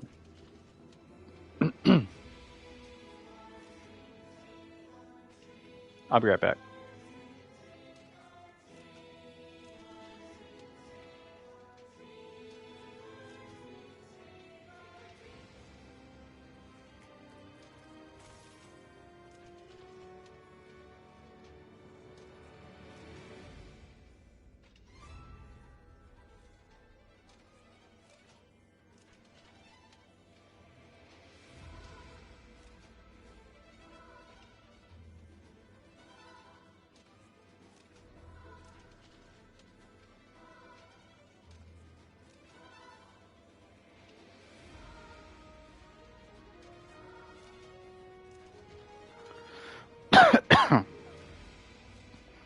I need to put together another suggestions video soon.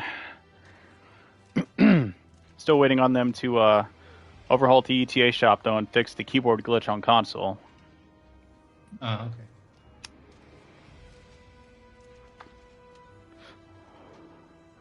Really hope they fix the keyboard glitch on the 6th, because it's been an issue since launch. Well, what is the issue on console? So on console, when you go to the search bar to just type stuff up, sometimes it will shut out your keyboard immediately, and it happens. Okay. Actually, it happens quite often too, and it's been there since launch. And also, I feel like they need to overhaul the ETA shop because of all the fluff in everybody's inventory, especially the Haley parts. Like, it has to go, man. I mean, I know it's not the biggest deal in the world, but you need to sell the Haley parts for Yep. blueprints. No, I do. Because you That's get, the like, thing, one. right? I sell them as much as I have almost 1,000 of one of her parts, and I sell them every single weekend. Yeah, I do that because that makes the fastest progress on the metal as well. Right.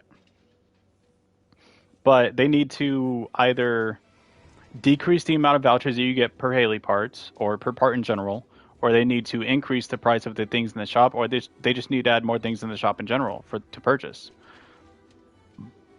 And increase the Yeah. currency too. Yeah. Increase the currency threshold. Yep, I agree. I mean, like 1,500 instead of 600. I mean, any number, even 900 would be a lot better.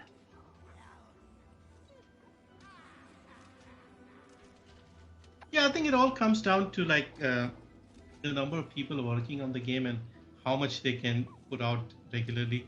Right. I think most of the issues here in the game are because Yep, for sure. I agree with the that. game was I feel probably like the game was never meant to be as big as it got at launch, and I think they have kind of suffered as a result.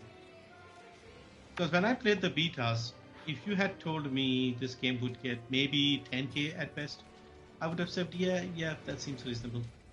but it when got I almost saw a the million on launch between all platforms.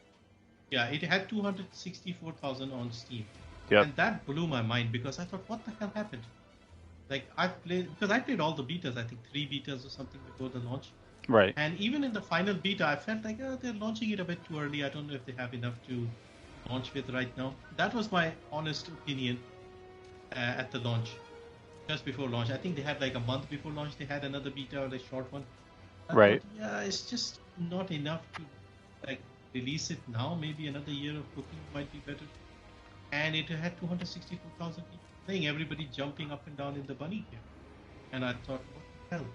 Right. How did so many people find this? I think it was one of those things where middle of the summer, free-to-play game. Concord had, I think, just around that same time flopped so hard that people were just surprised to see. And then everybody saw VS on this game, and they were like, "Yeah, this is what we want right here, titties." Exactly. Yep. Like normal, good-looking, attractive characters. Like it was so long since people had seen that. So probably because of that, everybody said, "Okay, let's at least check this out." And so everybody decided to check it out, had a look, couple of weeks, and then people moved on as they normally do. Right. But there is like a group of people who are obsessed with that 264 number and they keep bringing it up. This game has lost 95% of the player base. Every game has that. Yep. Any game Happens has to every that. game. I mean, maybe not 95%, but every game loses at least a 80% loss is like standard. Like if you take any game, like I was seeing Destiny or something. Destiny had like 450,000 max on Steam, and Yeah. it has like 30,000 currently. So, are we going to say it has lost all its players? No. No. It depends on like how many people are needed for the game to be successful, what the development costs are, things like that. Right. For all we know, this game is probably making a lot of money, and the devs are happy with how much return they're getting.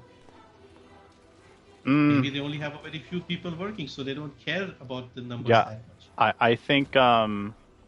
I think it's somewhere in the middle. You know, especially considering that the player base definitely took a hit after the Inez nerf and after Serena's launch. You know, like I don't obviously think Inez nerf made much of a difference. I honestly don't think Inez nerf mattered that much. There are people still complaining about it, but they're still playing. I don't think people left the game because, I mean, a few might have, but I don't think it was as big. it was probably like a few thousand or something like that. Yeah, season one, Haley launched. That was kind of disappointing because a lot of people were hyped, and they kind of brought it back a little bit. I think the Reyna alternate skin, the toxic one, that probably saved the game, in my opinion. Right. Well, I Season mean, one was David, the very thing high. about Borderlands Season 4 is that it was way too ambitious as well, especially since it was using Unreal Engine 5. And it just obviously didn't. I don't think it runs well to this day. I don't know. I Also, can't speak on that. Borderlands is a paid game, so they kind of already made the money, even if people. Right. Like, as long as they made profit, they're done. That's a different model. And that's a cool idea, Lionel. I think that would be really cool. You know what I mean? Just diversifying like the missions. You know, it wouldn't even really matter, particularly what they do with it. Like, you know, and they don't even have to create missions from the ground up, like new models or anything like that. They could honestly like, you know, recycle things and just like implement it differently. You know what I mean? Like, there's a lot of things that they could do with the game as is right now without having to spend money and, you know, developer time introducing new enemy models, new, you know, area models and stuff like that. Yeah, the things that cost development time, they could save on that and just come up with some creative ideas. Yep. For missions and using the things already in the game. I feel like they might need a new creative director in terms of like mission types or a co-creative director. Creative. You know, somebody creative in there who can, you know, add some right. variety, some excitement without spending too much for. Right, because as much as I love killing enemies over and over again, I can agree that it is kind of mundane, you know, and I can see why the player base does say the game is boring, because it kind of really is just the same thing over and over again. Yeah. but yeah, it is definitely par for the course with all live service games. I feel like Helldivers is kind of a special case, where it lost less of its player base versus other live service games, simply because of how attractive it was at launch, and just like... Is Helldivers PvE, or is there like a mix of PvP? It's PvE only. I mean, you can do PvP because there's friendly fire, but that's it. It's not objective based or anything like that.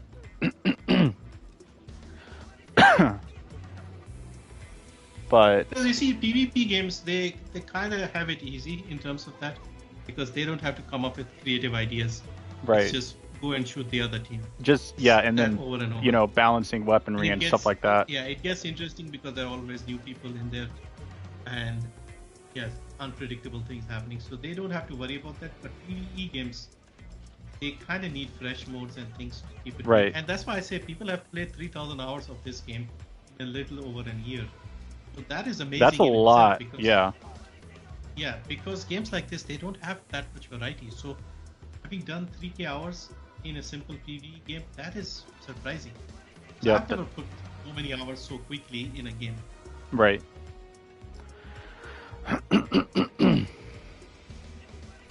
I think this game's this game's greatest strength is the potential that it has, for sure. one of the greatest strengths of the game.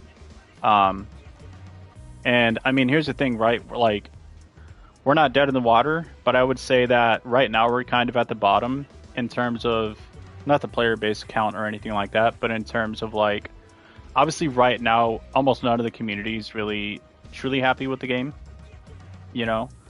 And I feel like that could actually work in Nexon's favor, especially when it comes to next year and things that they're going to do to improve the game and stuff like that. Basically, what I'm trying to say is that it's only going to be up from here. You know, the things that they announced on the 23rd, the things that they talked about, I mean, that just boosted my optimism, you know, for next year. Like I had said in a few videos, like about 2-3 weeks ago, maybe even a month ago at this point, I had said, you know, that next year is going to be really good for the game. We're going to start to kind of really see everything unfold. We're going to start to, you know, just like experience what the devs want this game to be, you know. And a lot of people have been saying kind of here and there that the devs need to just do what they want to do with the game instead of trying to listen to everybody in the community. Which, I mean, I can agree with that for sure to an extent, but I also feel like, you know, being open to feedback is important as well. But the thing about feedback is, you know, like I said in my video, you have, you know, one half of the community saying this, and then you have one half of the community saying something completely opposite, you know, in most cases. Not in every case, but in most cases. And so then it becomes challenging for the devs to kind of, you know, sit there and they're like, okay, who do we even listen to? Who do we even, you know, like, which piece of advice do we even take to send to the higher ups to get approved or disapproved, whatever, you know. And honestly, like, at this point, I just want the community to at least agree on one thing for where they want the game to go, like something big, you know what I mean? Not something little like, oh my god, make this program easier, nothing like that. Something big, like in terms of like, okay, what could we do for end game content, you know? So I already presented the idea of 2 Void Abyss bosses per episode. I feel like that would be amazing. You know, give us. I already do that. No, I mean at the same time, not separate. Okay. So like, you know, we have But then Molten Fortress. Like they could have brought Ice Maiden back. People will pick the easy one and just farm that over. But if they give 2 bosses, I mean, not necessarily, because there's already a lot of viable Descendants in the game. You know. So. But yeah, if you look at how the player base works in this game, they just speedrun content, whatever is easy, they'll just farm that over and over. Right. People who play Serena, for example, you can convince them that she's not ideal for a lot of missions, but they'll still only play her. There are still people to this day on my comments in the videos. This game only has one viable Descendant. There's no point in having so many Descendants. Just take Serena. Serena's the best. Right, and that's why I feel like having a trifecta of Descendants, right? Having someone who can do it all, someone who can, or not someone, but Descendants who can do it all, Descendants who can mob, and then Descendants who can boss is important. Because that is going to incentivize the players to farm the new Descendant. Otherwise, they're going to be saying exactly what those people in your comments are saying. You know, it's like, okay, every Descendant can do it, everything. I already have Serena, I already have Nell, I already have Luna, I already have Bunny, so why do I even care about the new one? You know? Yeah. This is a tricky situation. I mean, the reason why they make the new Descendant a little OP is probably because of that. Because if they don't do that, nobody's going to play the right, exactly. Because they're like, okay, well, I have Serena or whoever the fuck. So they try I agree. Serena in certain missions, like for example with the Abyss Colossus. Yep. You have to build like multiple daggers to have a chance. Right. So they kind of do that with when Freyna was strong. They kind of put the shields on the Void bosses in the Void vessel. I mean, so that she just doesn't destroy everything, or in the special operations. So yeah, they kind of try and cover their bases like that. But yeah, it is what it is. It's not easy. Balancing. I mean, I'm responding to my chat here. Yeah, I mean, be that as it may, though, Helldivers is still in a great place. It's still doing great. You know, so has an extremely active player base. Over promising. Does Helldivers have battle passes and things? Free ones, yeah. You can purchase them, but you can also obtain them completely for free. There is no premium track over there? No. What about skins and stuff? No, those. I mean, again, you can get those with real money, but you can also obtain them for free. Yeah, but it is a paid game, right? Helldivers? Yeah, $40. Okay, that makes sense. Yeah. But there Um, are paid games that have all the free-to-play stuff in there as well. right. They'll No, have yeah, the it's all battle free to play. passes, And they'll have yeah, the yeah, skins. yeah. Over promising. I mean, I don't think they over promised with season 3. They presented exactly what we got. You know, they just didn't give us the specifics, right? And I mean, of course, as a company, you're going to want to build hype for your updates. It's just business.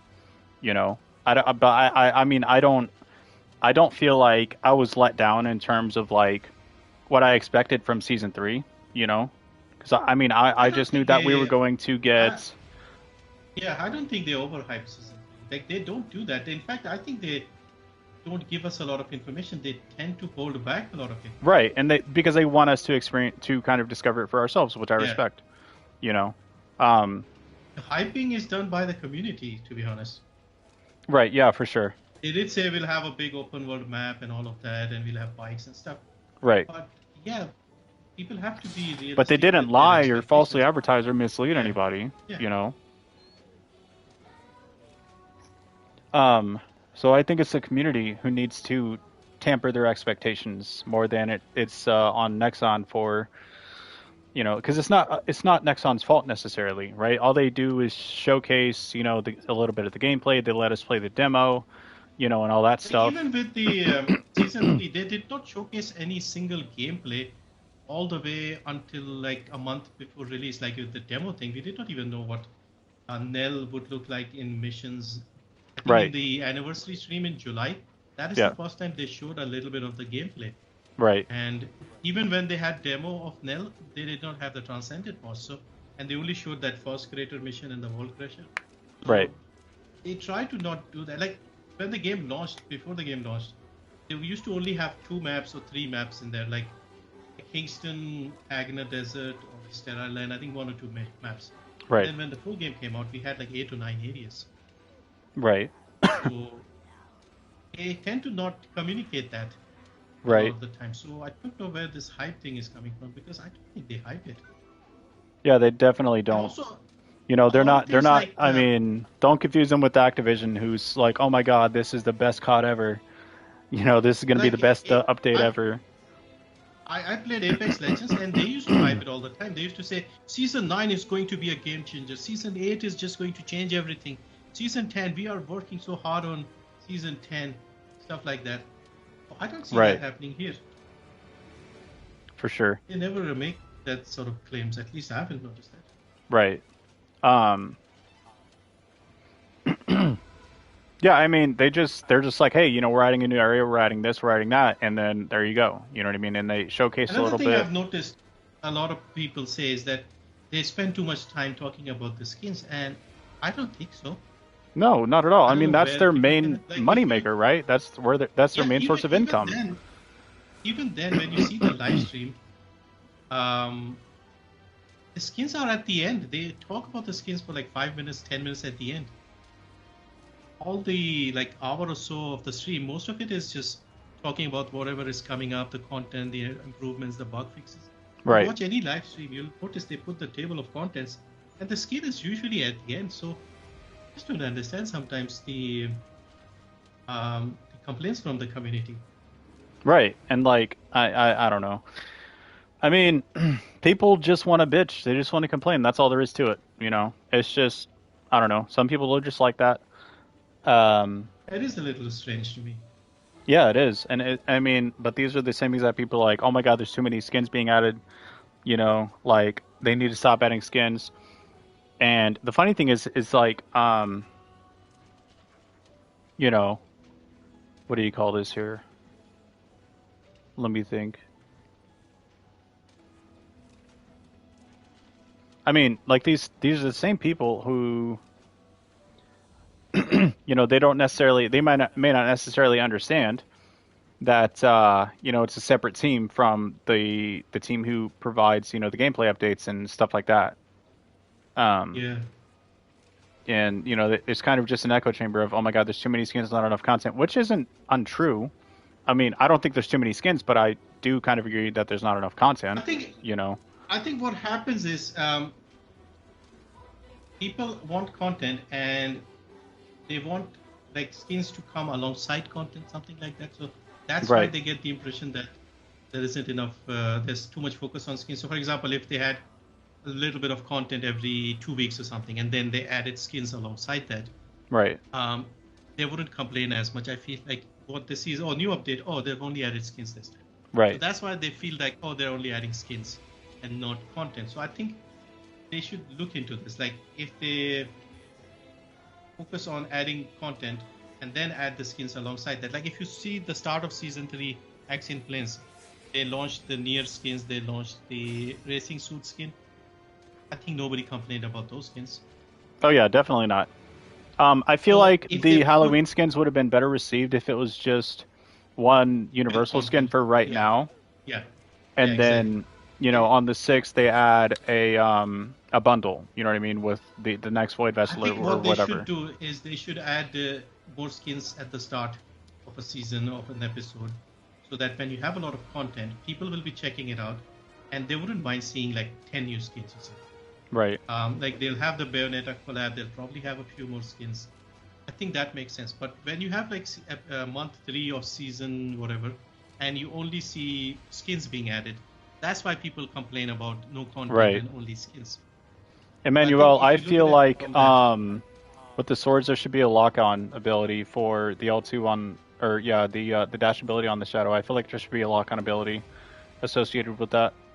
That would honestly make it a lot better, but still give us the option to free aim it, because I'm sure that, I mean, myself included, I like to free aim stuff.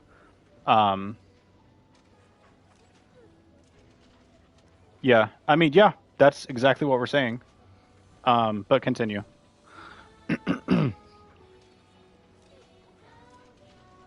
A lot of little things need to be, tweaked. I think they need to have somebody who's like in touch with the community and sort of keeping tabs with the general feeling from the community and the player base and what they can improve and what is unrealistic. Like a lot of people complain about certain things. They can obviously ignore a lot of these things.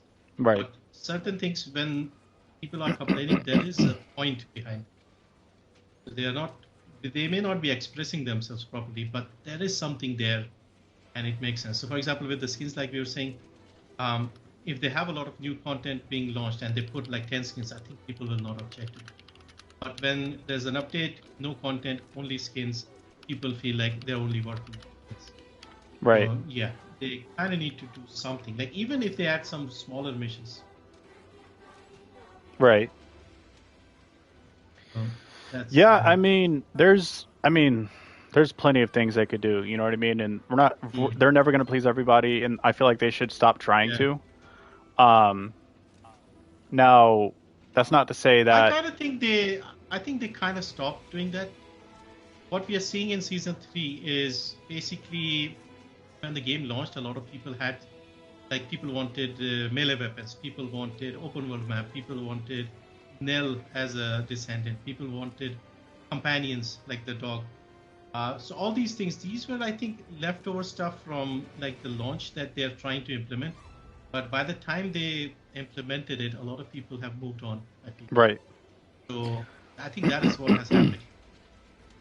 So I think around after Ines nerf and a little after after the Void Erosion purge, Right. they kind of decided to do this, because I remember towards the end of last year in season 2, season 1, season 2, when they started doing their live streams regularly. Right. They mentioned a few times that we are going to look at data, we are going to look at data, we are going to look at data. They kept repeating that. So I took that to mean that we are listening to the players, but we are also looking at data, and we'll do what the data tells us. Yep. So I think they are kind of doing that. Because if you notice, early days, people were just constantly asking for something, and they would say, okay, yes, we are looking into it, we'll try and do that. And they kind of did, and realized it's not working out, because the people who are asking may not be playing, and that is necessarily not the entire community that wants that. So yeah, I feel like they are sticking to data more now. Also, I don't know if you watched the live streams, but if you go back to around June, I think, the June live stream. If you see that one, the whole atmosphere on that one, it feels a little different. It's a bit more tense, and they were kind of like unsure. Like you could sense the tension in the air in that live stream. Right. And then afterwards, like June and July and onwards, they are now laughing and joking with each other and stuff like that. So Right. they've always done that, but in that June live stream, something felt a bit off to me. So I'm guessing that is They when were they must probably have under tried to duress by the figure out- community. Yeah, they were under duress, and maybe the management was saying like, you need to, downsize or something to, get things back on track. Right. I think something happened around that. But whatever has happened, they seem to be more relaxed now. Right. So, yeah, let's see long term. But yeah, I kind of sensed that in that June stream. There was only like 2 people there initially, the community manager and the director. And they kind of both felt like they were under a lot of stress there. Oh, LBG, sorry to interrupt, but I do have a question. So when I send messages to Nexon support, you said community managers. Does that mean that it's either Jason or someone on his team who answers me? I have no idea, honestly. I've sent a few messages to community support, and I don't really know if these things get looked at properly. I don't have like a direct line with the team development team. Right. You just use the same thing that I do. Yeah. Some bigger content creators, probably Saniways or Ordinary, or those people might have direct access to like a private email or something, but I don't know if there is something like that for others. Right. At least I don't have anything. Like the only communication I got was for the first anniversary live stream. They sent me an email saying, "Would you like to join us for the live stream?" That was like the only thing. I did not go there, but yeah, that was like the only sort of. Wait, they invited you to be there in person? The live stream in the background? I don't know if you saw that July live stream where the content creators were waving in the background. Yeah, they kind of asked me for that. But yeah, the live stream, they tend to do that early in the morning on a weekday, so I didn't go there. Gotcha. Because this was like 5 hours long or something, and people were just sitting there in the background. It looked boring as hell. Right. For like 5 minutes, and people were asking like some of the most basic questions there, so it's just a bit cringy the way they set it up. Some guy was asking like, "How do I get more ammo? I'm running out of ammo." That was his comment, like question for the devs. What the fuck? Wow. I mean, that was, I think, from the PAX East or something, like one of the audience members. Right. Oh, come on, man! This is something you could have asked in the forums or any comment under the video. Right. I mean, you could have literally just went, forum, just, or just Google it, Huh.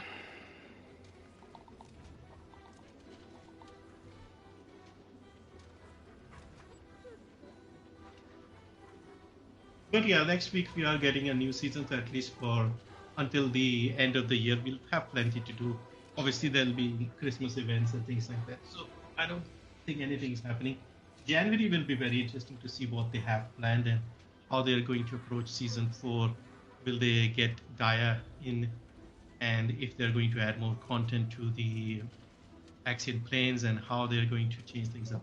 Right. That is, I think, where it gets interesting, and if they can see the feedback, because season 3 they obviously did a lot, but it clearly did not do as well. Like it did not suddenly increase the player numbers and things like that. Yeah. So yeah, they kind of need to figure out how to fill out a whole season with content. So as I said in my video, I don't know if you saw it, but they always struggle with the third month of the season. Yep.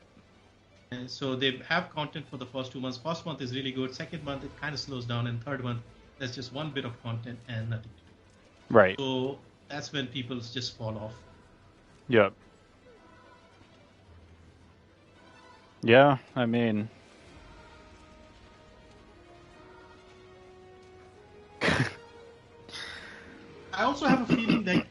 these swords, the 3 swords that we have in the game, I think they were supposed to either come out together or something next episode, and they probably pushed them forward in this episode just to satisfy the audience, because a lot of people wanted the swords. Right, and they clearly And weren't they- ready because they were extremely underpowered. Yeah, underpowered, and as well as the grind itself. Just Yeah. go to the Void Vessel and farm them. They could have put it in like next season with Harris, next episode, I mean, but they wouldn't have had anything in this month, so they probably did something like that. That's just the feeling I got. Right.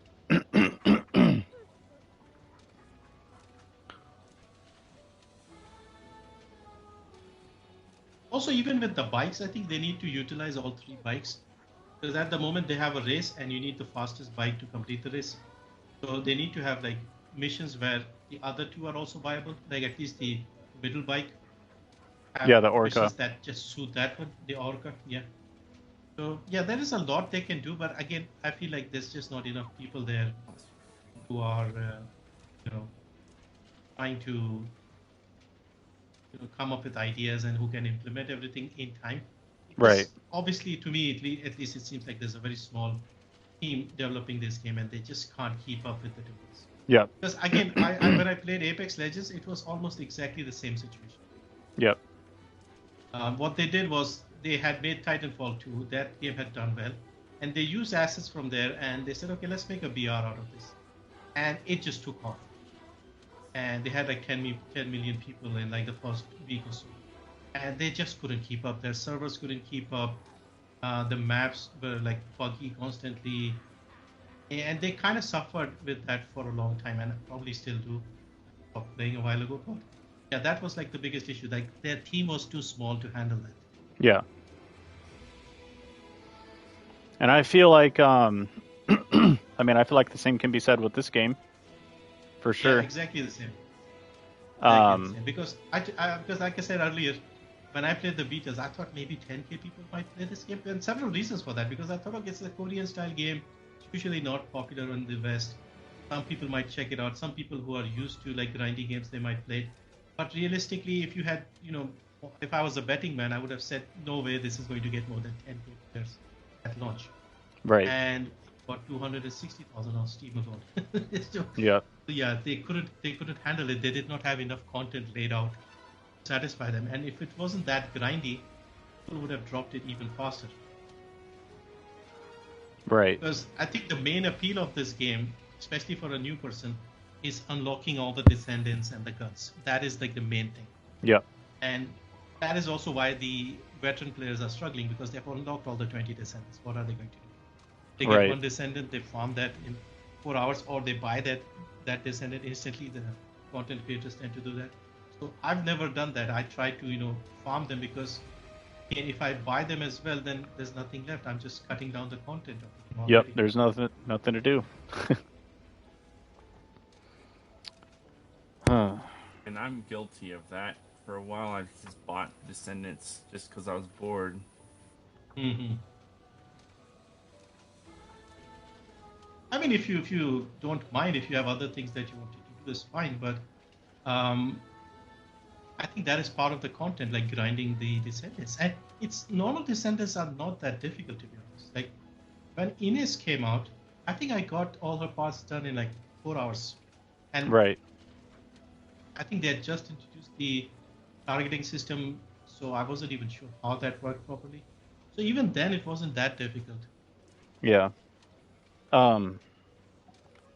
What I think, I mean, I'm kind of the opinion that, and I know why they're spread out, because if they didn't do this, then they wouldn't have anything for December.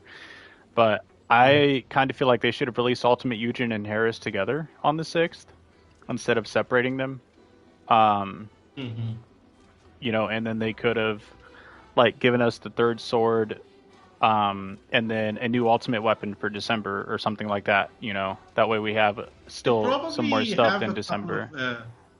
They probably have a couple of weapons. They haven't revealed that. Obviously, we'll find out in 2 days with the live stream. Right. But obviously, there should be one with the battle pass and probably at least one other weapon. Right. So yeah, so we'll have those weapons at launch.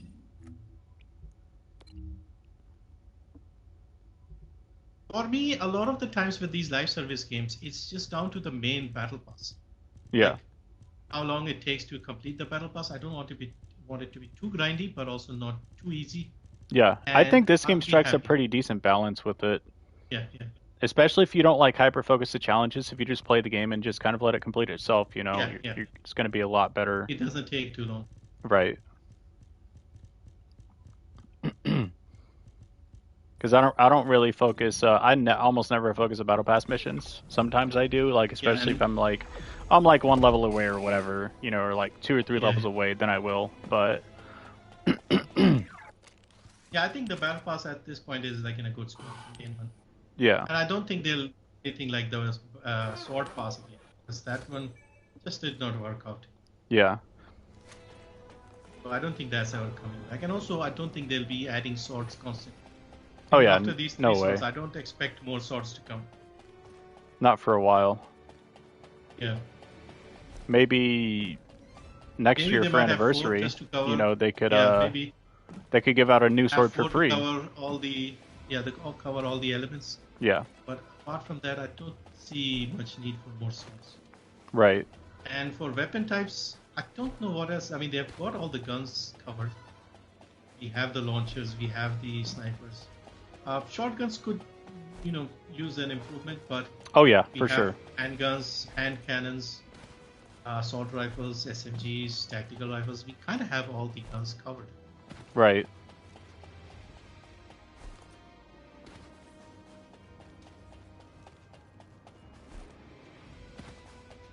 If they could ever get the licenses for it, it would be cool if they could you know, do like real world weapon skins, like, you know, for the Ancient Knight they could do an AK-47 skin or something like that. I feel like that would be cool. You know, and they could include stuff like that on the battle pass. Yeah, probably expensive to implement these things. Yeah. I think what they kind of need to do is, I'm okay with the collabs that they are doing. If they can add something related to the collabs, like some missions. Yeah, for sure. Even if they're not like missions. I really hope that go there's something and for collect Bayonetta something. when it comes out. Yeah, something to go and collect some lore items you can pick up from certain maps, and then it gives you some more details or something. Just something to, you know, add more to the collab. I think that would be a good idea. Right. I can understand that, David. Yeah, that does suck. But yeah, the collab thing is good. I mean, even if I don't buy the skins, it's still, I think, a good idea. And this needs to be done, you know, more regularly. Right. But yeah, I can definitely understand that. They could have made it optional for players, you know, for the 30 levels on the battle pass instead of just forcefully giving it to everybody. Kind of like how the boost pass was completely optional for all players. And I'm of the opinion that boost pass should be permanent for all players, especially new players. Because it just helps you kind of get caught up a little bit more, you know. Yeah, just a little more tweaking. I feel like that people understand a little more and play a little more how the game should be played. Because I think they kind of skipped everything too quickly to get to people like the end game. Right.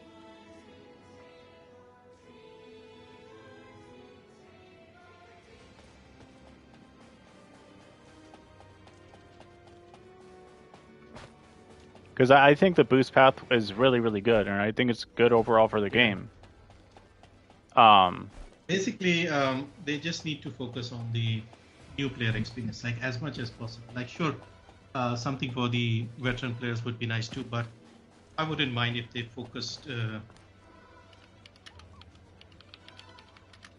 If they focus purely on the new players, because that is like the main thing. Like, they need to get new players in. Right. Yeah, they need to do that for David, I agree. They need to do missions for sure with collaborations. Yeah, missions and more side things, little things to do.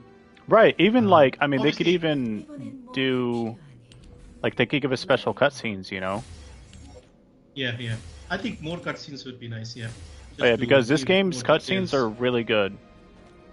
It's kind of the creme de la crop for this game. Yeah, they're really good, and it also fills out the door and stuff a little more. Right. They should try and do that. For sure.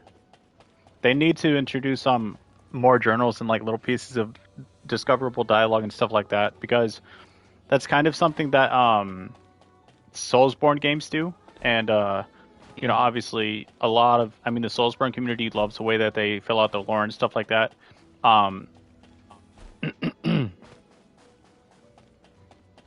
Because the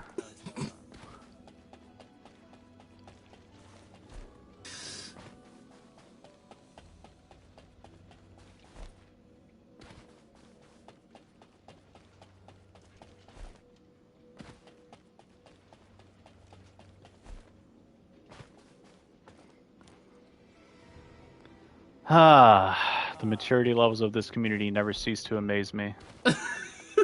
I was thinking the same.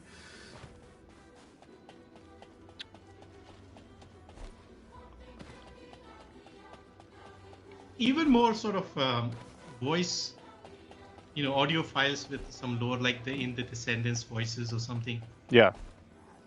Even that would do, even if cutscenes are. And we need more stories for more Descendants. Yeah, I kind of want one for Viesa as possible. Yeah, for sure. I mean, she was literally a launch Descendant. I don't know why she doesn't have her own story yet. Yeah, Ajax. Because Bunny was added in preseason, right? She wasn't a launch Descendant? Yeah, Bunny was there. Oh, no, she was on launch? Okay. Oh, yeah, that's right. Because she's like literally the easiest one to obtain. Yeah. No, Stellar Blade does not. There is no collaboration between Stellar Blade and TFD yet. Nope. Not yet. Maybe when TFD gets enough money to pay Shift Up for that.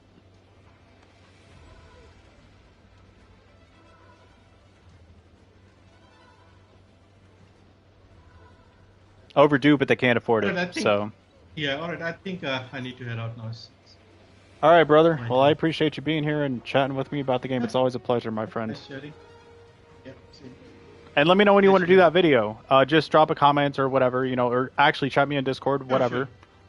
Sure. And we'll figure something out, man. Yeah, sure. All right, man. All right, much love, my friend. Yep. Later.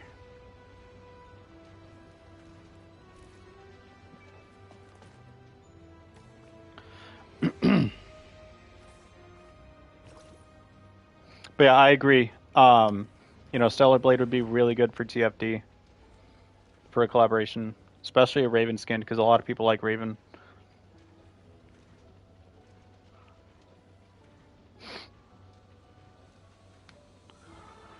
Oh. 어쩌면 매지스터야말로 진짜 인류의 희망 아니겠니?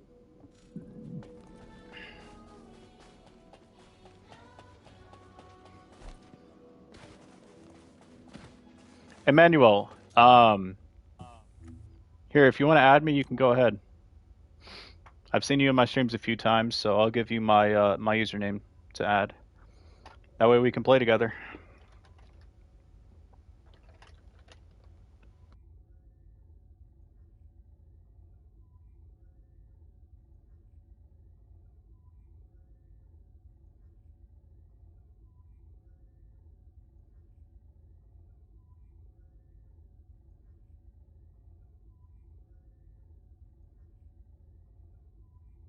And that is coming up soon.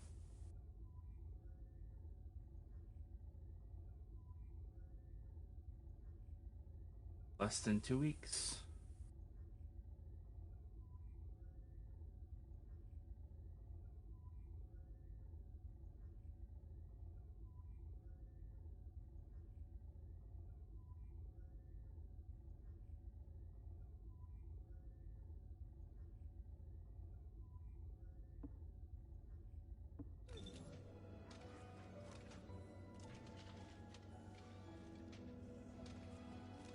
Oh, what's in 2 weeks? The Bayonetta. I think it comes out the 6th. Yeah. So it's less than 2 weeks till it comes out.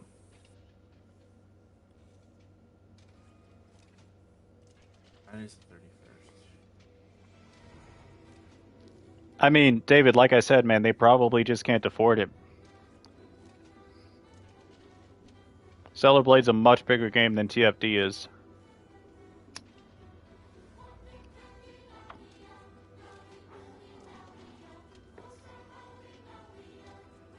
Yeah, I agree, Trauma.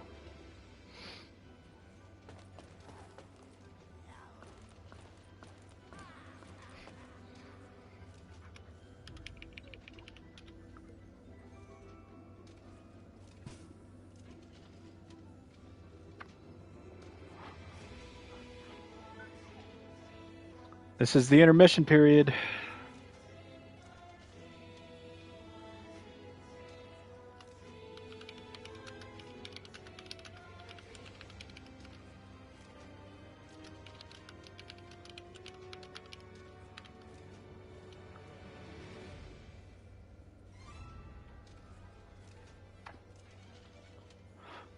Now, don't get me wrong, I do want a Stellar Blade collab to happen, but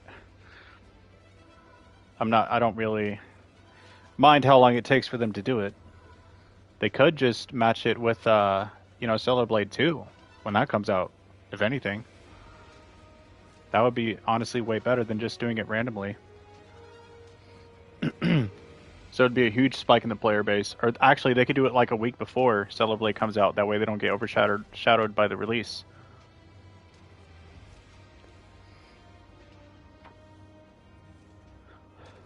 Oh, you're good, man. Appreciate the sub, brother. Thank you. Right,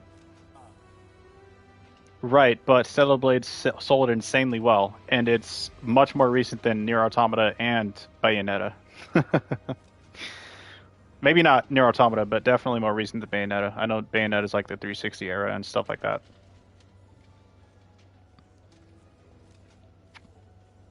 Appreciate it, man. Is this your bloodline? Is that you in the game? I'll go ahead and shoot you a friend request if you want.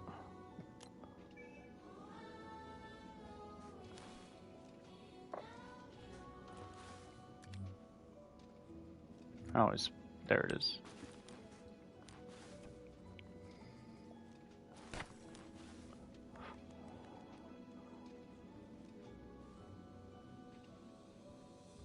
I mean, you may be right. I don't know. I don't know what their budget is. I'm just kind of theorizing and spitballing here.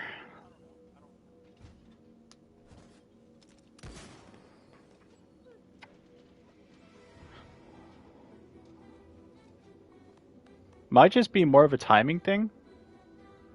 More than anything else. They might just be waiting for an opportune moment.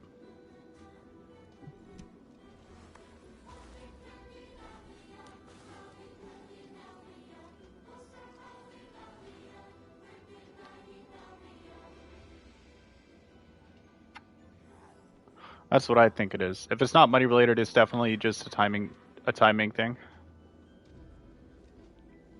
Yeah, no worries, bro. I got you. I think I actually have you added. That sounds familiar. Or I meant to add you. Oh, okay. My buddy's online. The one I wanted to play with. Jedi. By the way, W name. I fucking love Star Wars, man. My best friend loves it even more than me. Oh, there's that keyboard glitch again. Yeah. I really hope they fix that on the 6th, man. Because when it happens multiple times.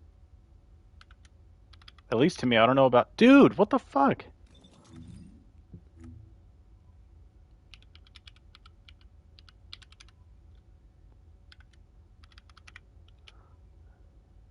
There we go.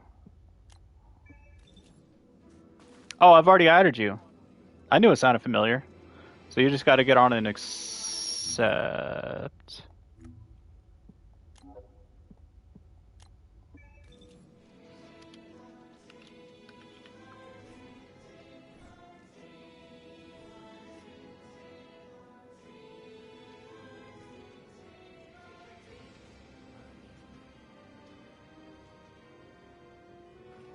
Oh, did someone add you? How you doing lately, Beck? We haven't talked much, brother. My whole weekend was Yeah. You want to talk about it? I was battling a migraine from Friday to this morning. Right.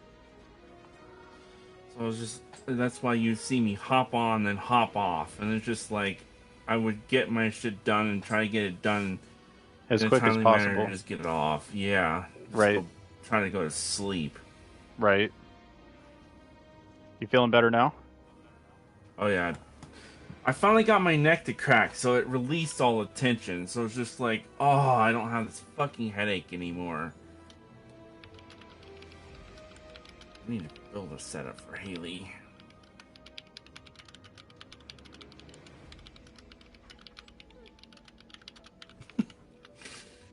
Oh god, the presets I have for Bunny. I finally named her Yes, preset. dude. David, oh my god, I agree, bro. They need to fix it. Please, Nexon, fix it on the 6th. Please. I asked you for this almost a month ago.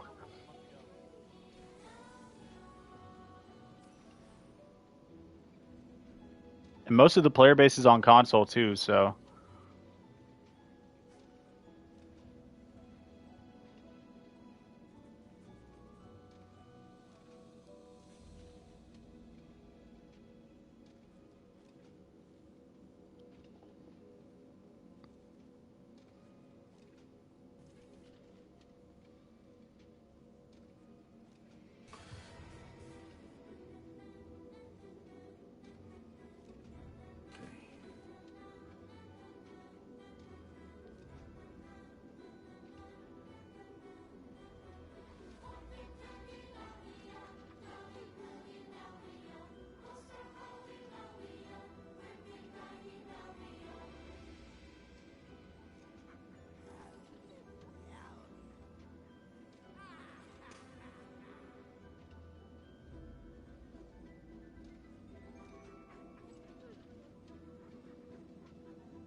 Hey, the thing I needed.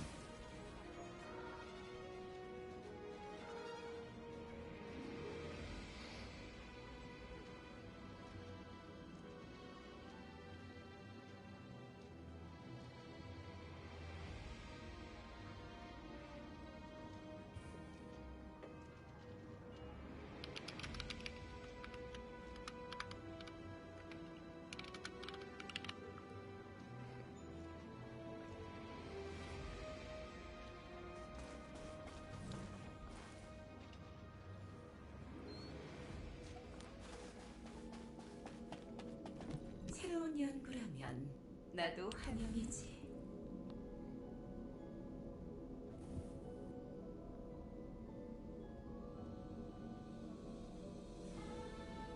Here, David, if you want, you can add me too, brother. Anyone who's in the stream right now, I have 12 spots left on my friends list. If you don't have me added, you can go ahead and add me.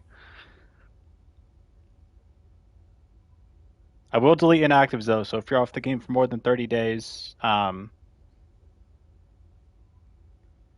please at least tell me why. And let's get everybody in the Discord too. Here's my username. Let's go ahead and shoot me a friend request. I'll get you in the server.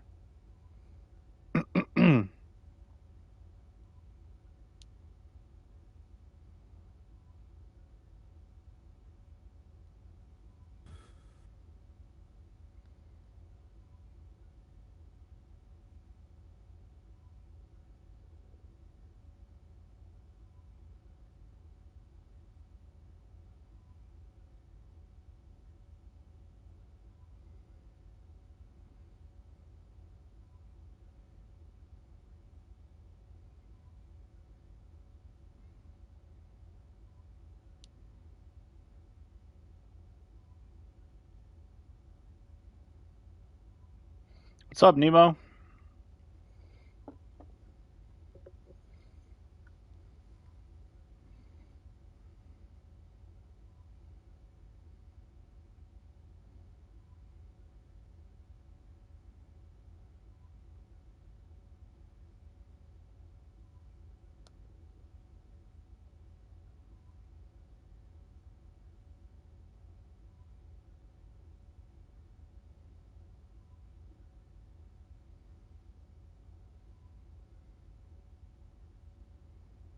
Sweet.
Helper crew, what do you mean?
Oh, real Asian gamer?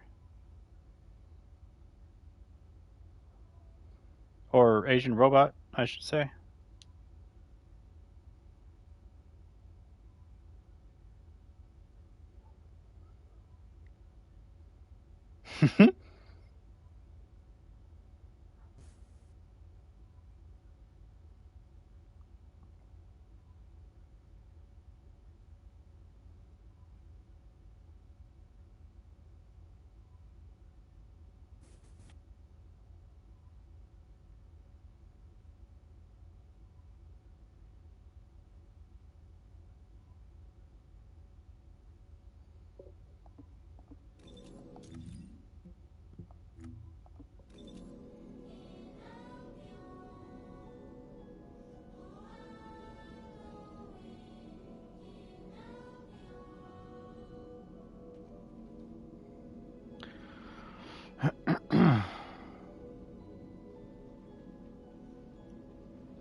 What? We load quickly. At least mine does.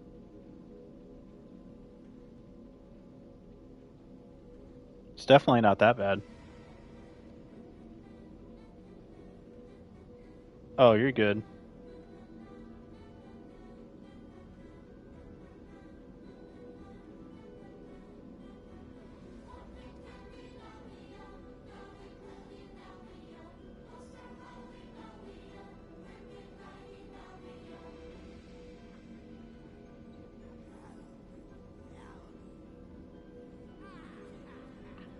Oh, gotcha.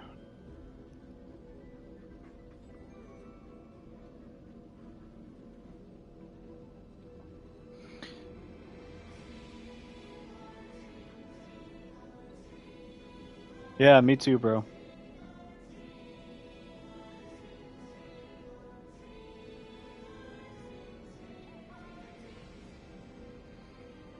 Hmm.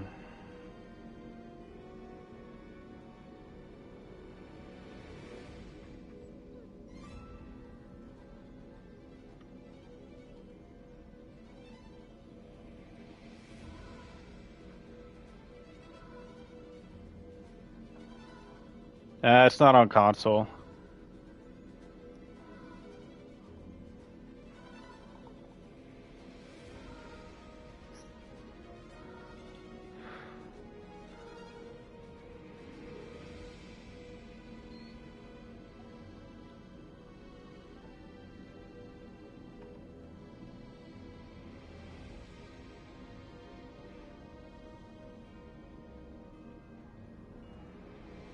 Yeah, I already looked it up earlier.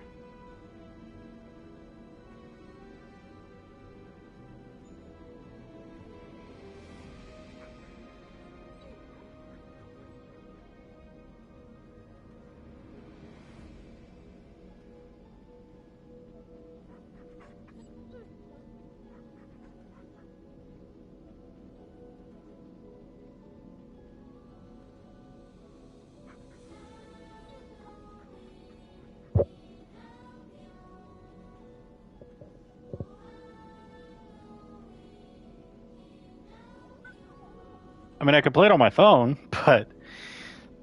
Or actually, I could probably play it on my PC, but... It's not really much of a point. I feel like, especially with Vindictus coming out. And I already play Helldivers and stuff like that, and this. I don't need 5 live service games to play at the same time. Yeah, that's on mobile.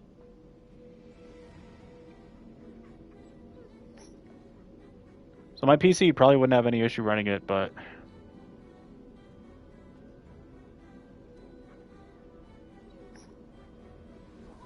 But no, the thing I'm really excited for is Vindictus.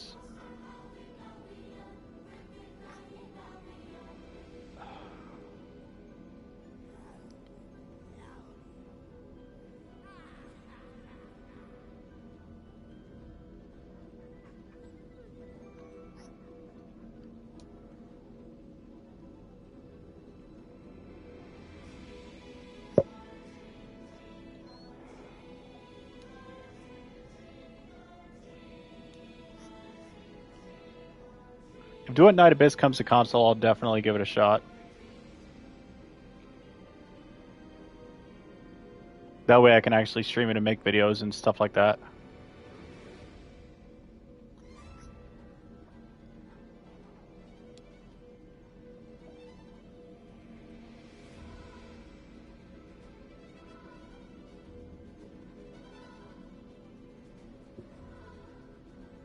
Yeah, you'll just need third-party software.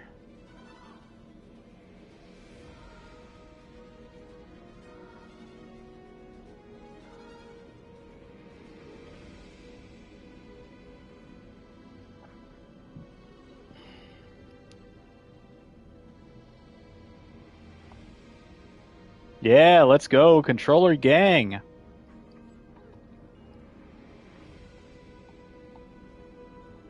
must be an old man, because y'all are both in your 40s and you need a controller to play just like me. I must be also in my 40s. My mom lied about my birthday.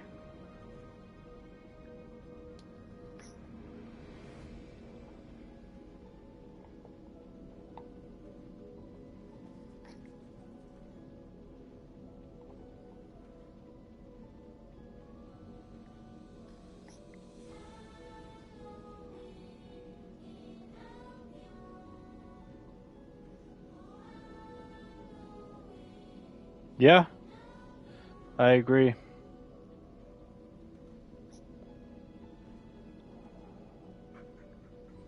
Yeah.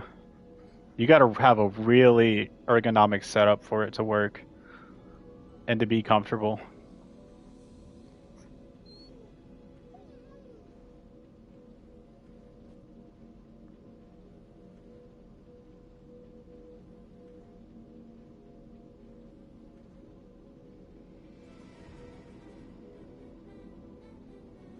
Yeah, they do.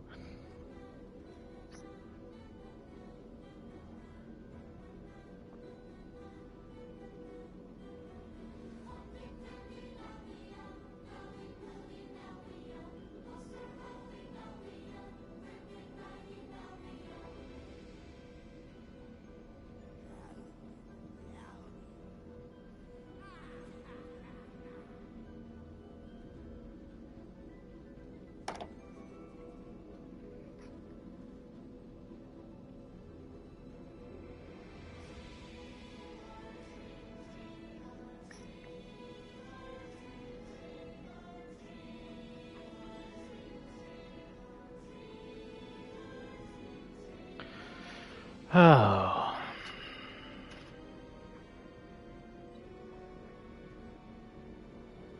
Yep. Agreed.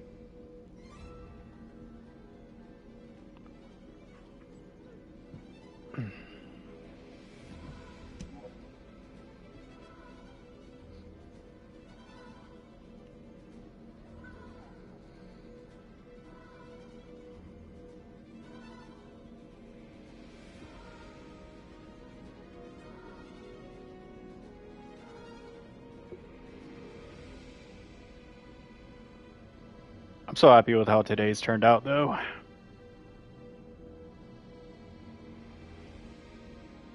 I need 81 more subs.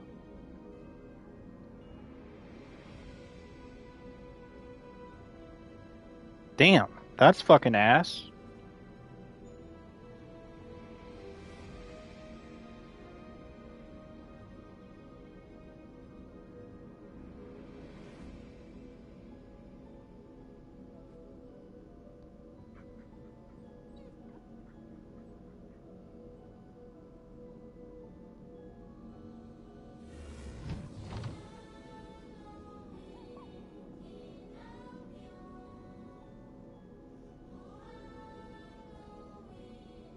Yeah. Yes, I did.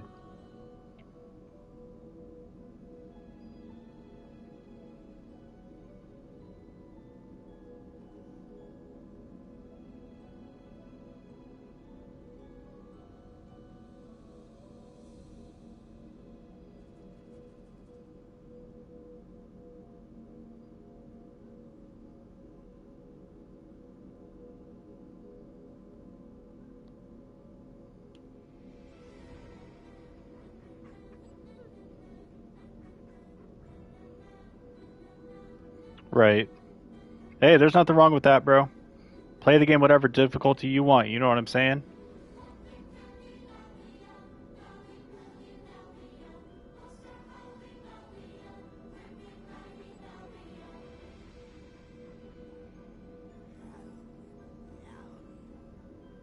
Absolutely nothing wrong with that at all.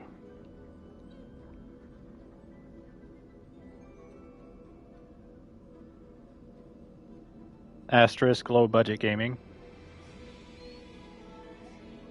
Oh, let's go. I hit the big 420. Blaze it, chat.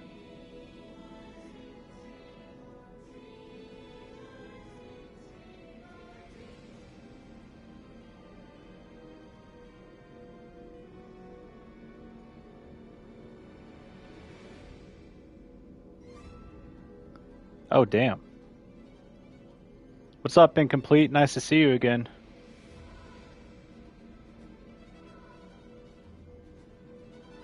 It's all good, bro.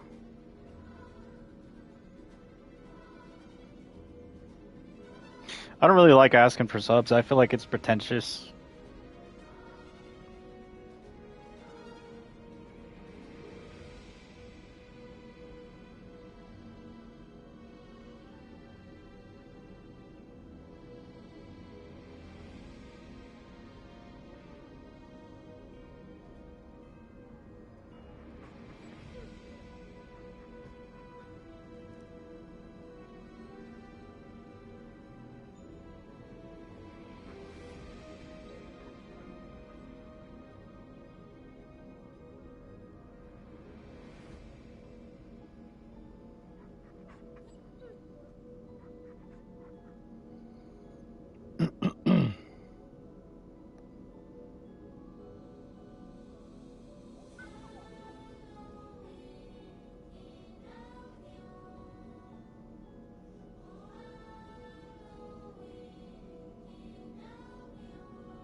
Alrighty, boys.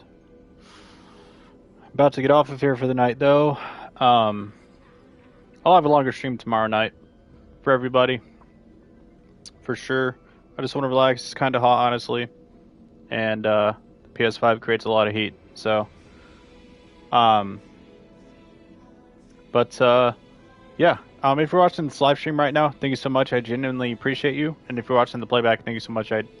I appreciate all of you for taking the time out of your day to come and check out my channel.